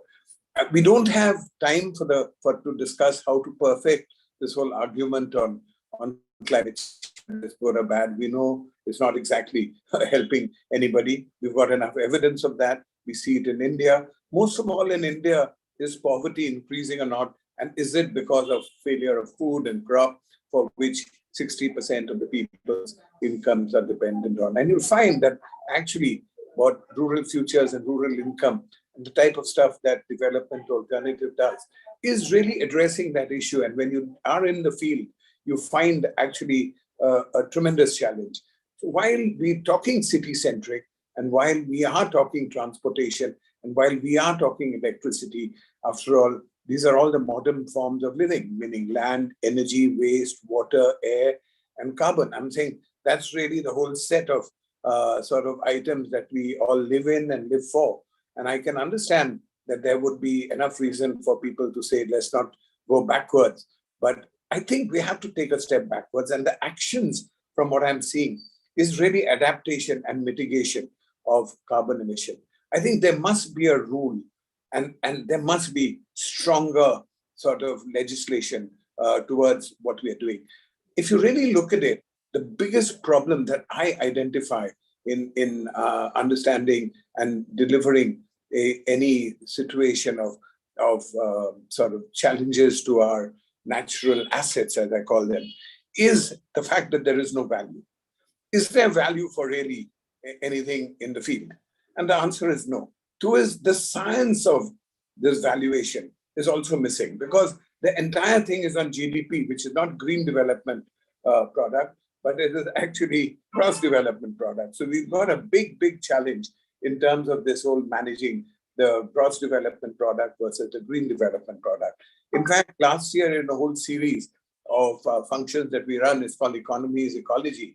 There's nobody in the world. There is nobody from Jacinda Ardern to Merkel to Modi to people within and without, all agreeing, yes, it's true. Why don't prime ministers actually stand up and say, this is the ecological budget of the country. This is the value we have in natural assets, and this is what we've eaten up or depleted. And this is what is likely to go forward. And now, Madam, we have a lady finance minister, and now, Madam, will you present the finance bill? It is until we change this paradigm of valuation and change the paradigm of doing things forward. And I see this coming through in the presentation, and my job was really to summarize what there was. And I could understand that mitigation and adaptation for climate emissions to net zero was the main driver. How to do it, what's happening, the proof of it is really what was presented. But how to do it, I think very much depends on the value that we actually attach and where we put this in national economies. I also believe that achieving neutrality of 45% by 2030 is something that we're targeting hard, but not hard enough. It's ridiculous to say that in 2050 that we will be net zero. We'll all be dead. At least the people on this call, most of them, I forgive General and forgive Ashok because I think you'll still be alive, but 2050 we'll certainly be dead. And I think, to have any kind of climate sort of situation up to 2050 is ridiculous. There is no reason why people are not coming out stronger with this. And the primary reason is GDP or performance in the industry. Meaning, I've been talking to 3-4 leading industrialists in India in the last few days. I've had a great privilege of doing that, in trying to explain to them that the best way, they said, what do we do because we've got economic? I said, the best way, just mitigate the problem for the time being. But in the meantime, just plan the next 2 years, 3 years, 5 years into moving into the new thing. Let us go to government to say, if this happens, this is what actually we need back. There is a big deficit, and that's why it links back to the entire world's ecosystem. And that's the ecological system leading to the economic system. So I think this was referred to in many of the sort of presentations today. I think the mitigation action points in achieving net zero are really reducing emissions, as everybody said, decarbonizing through technology and carbon removal. I'm just putting it in words that actually people understand. And I think I could see 1 or 2 presenters talking about the fact that people must understand what this means. What does it mean? How will it affect my daily bread and what will happen, especially in the sector of industry. But in the sector of the farm, I think we are far from being able to explain or do something which will help them, because the farmers' sustenance levels are totally linked with the water and the food that they produce. So to have sustainable forestry is an income stream. To have agroforestry is an income stream. To have biodiversity management by doing those two is an income stream. So what I can't understand that we as a group of civil society thinkers, why have we not been able to actually convince the government to bring about laws of mitigation and adaptation around this entire thing of forestry in agriculture and paddy land? I think the grid presentation was very well done. Smart grid efficiency, building microgrids, renewable, all that is, I think, something that we all know and we talk about. Some companies are doing it, some companies are not. But that's the future, whether we like it or not. In terms of water, I think this nanotechnology for water is important. I think we did a book on water many years ago. And what we found out, water is not just the mismanagement. And I cannot understand why people keep talking about water in a way that actually is all drying out. 2/3 of the world is water. The entire way the water happens is precipitation. And the only way that precipitation happens is what we're going through, the monsoons right now in India, and this whole situation of groundwater falling off or pushing in terms of what we call the ice melting is all true.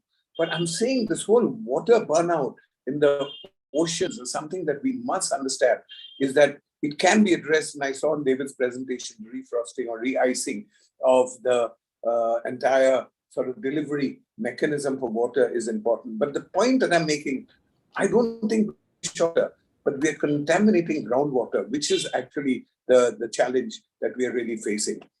What should the government do? Overall, I think that in India, and because this conference is really referring to India, the agenda is to do compensatory mechanisms must be built in. And it is for us to recommend the compensatory mechanism with tradable green taxation. Green taxation, set up carbon mechanism, or mechanism which would help LEWAC, which is land, energy, wastewater, and air, in trying to actually deliver this. I think guidelines in terms of energy is absolutely critical. The BEE, which has been set up, is pretty good. But I think the Solar Alliance is just on the supply side and meat side. So I think that's really something which is good. And the person who did BEE is moved there. I think we basically have to get into technology to measure what is happening and to implement what's happening. For people like us, we are in the implementing mode. We are actually creating both the supply side and the demand side for nature and for carbon. And that is by actually working in the field, by reforesting the Eastern Himalayas. I think it's a simple mandate. From there, you have many other ecosystem benefits. And the plea that we have with the government is actually the valuation models, of which we are working with various people. There's a range of carbon sequestration techniques, ranging from technological to natural solutions with varying efficiency. So I think relying on that is important, but reducing emissions is possible. And this decarbonization mantra is really what everybody seems to have sort of referred to and look forward. So General Sani, back to you, and to Lord Ashok Khosla, over to you, sir. Thank you, sir. Well, listen, I'm not, with a Secretary General like that, I'm not sure we needed anyone else. Thanks a lot. We appreciate your rounding off. I do want to thank particularly the person who really conceived of this meeting and who saw it through, and that's Persis Bilamoria. He carried it from the beginning. He said, this is what we've got to do. He brought in all of you and brought in so many new ideas. So I really want to particularly thank Persis for having been such a strong leader in this. And I would like to have everyone appreciate that. Yeah. Thank you, Ashok. It's always a pleasure to work with you, for you, and with you, always. Well, nobody's going to work for me, but anyway, thanks a lot. I think we're now just about at the very end. I hope that we will meet again. We've had a very, very productive meeting, not just rich in thought and ideas, but in making new connections and new networks that I think will carry us forward. And I want to thank all of you for your patience and for your contributions. Thank you.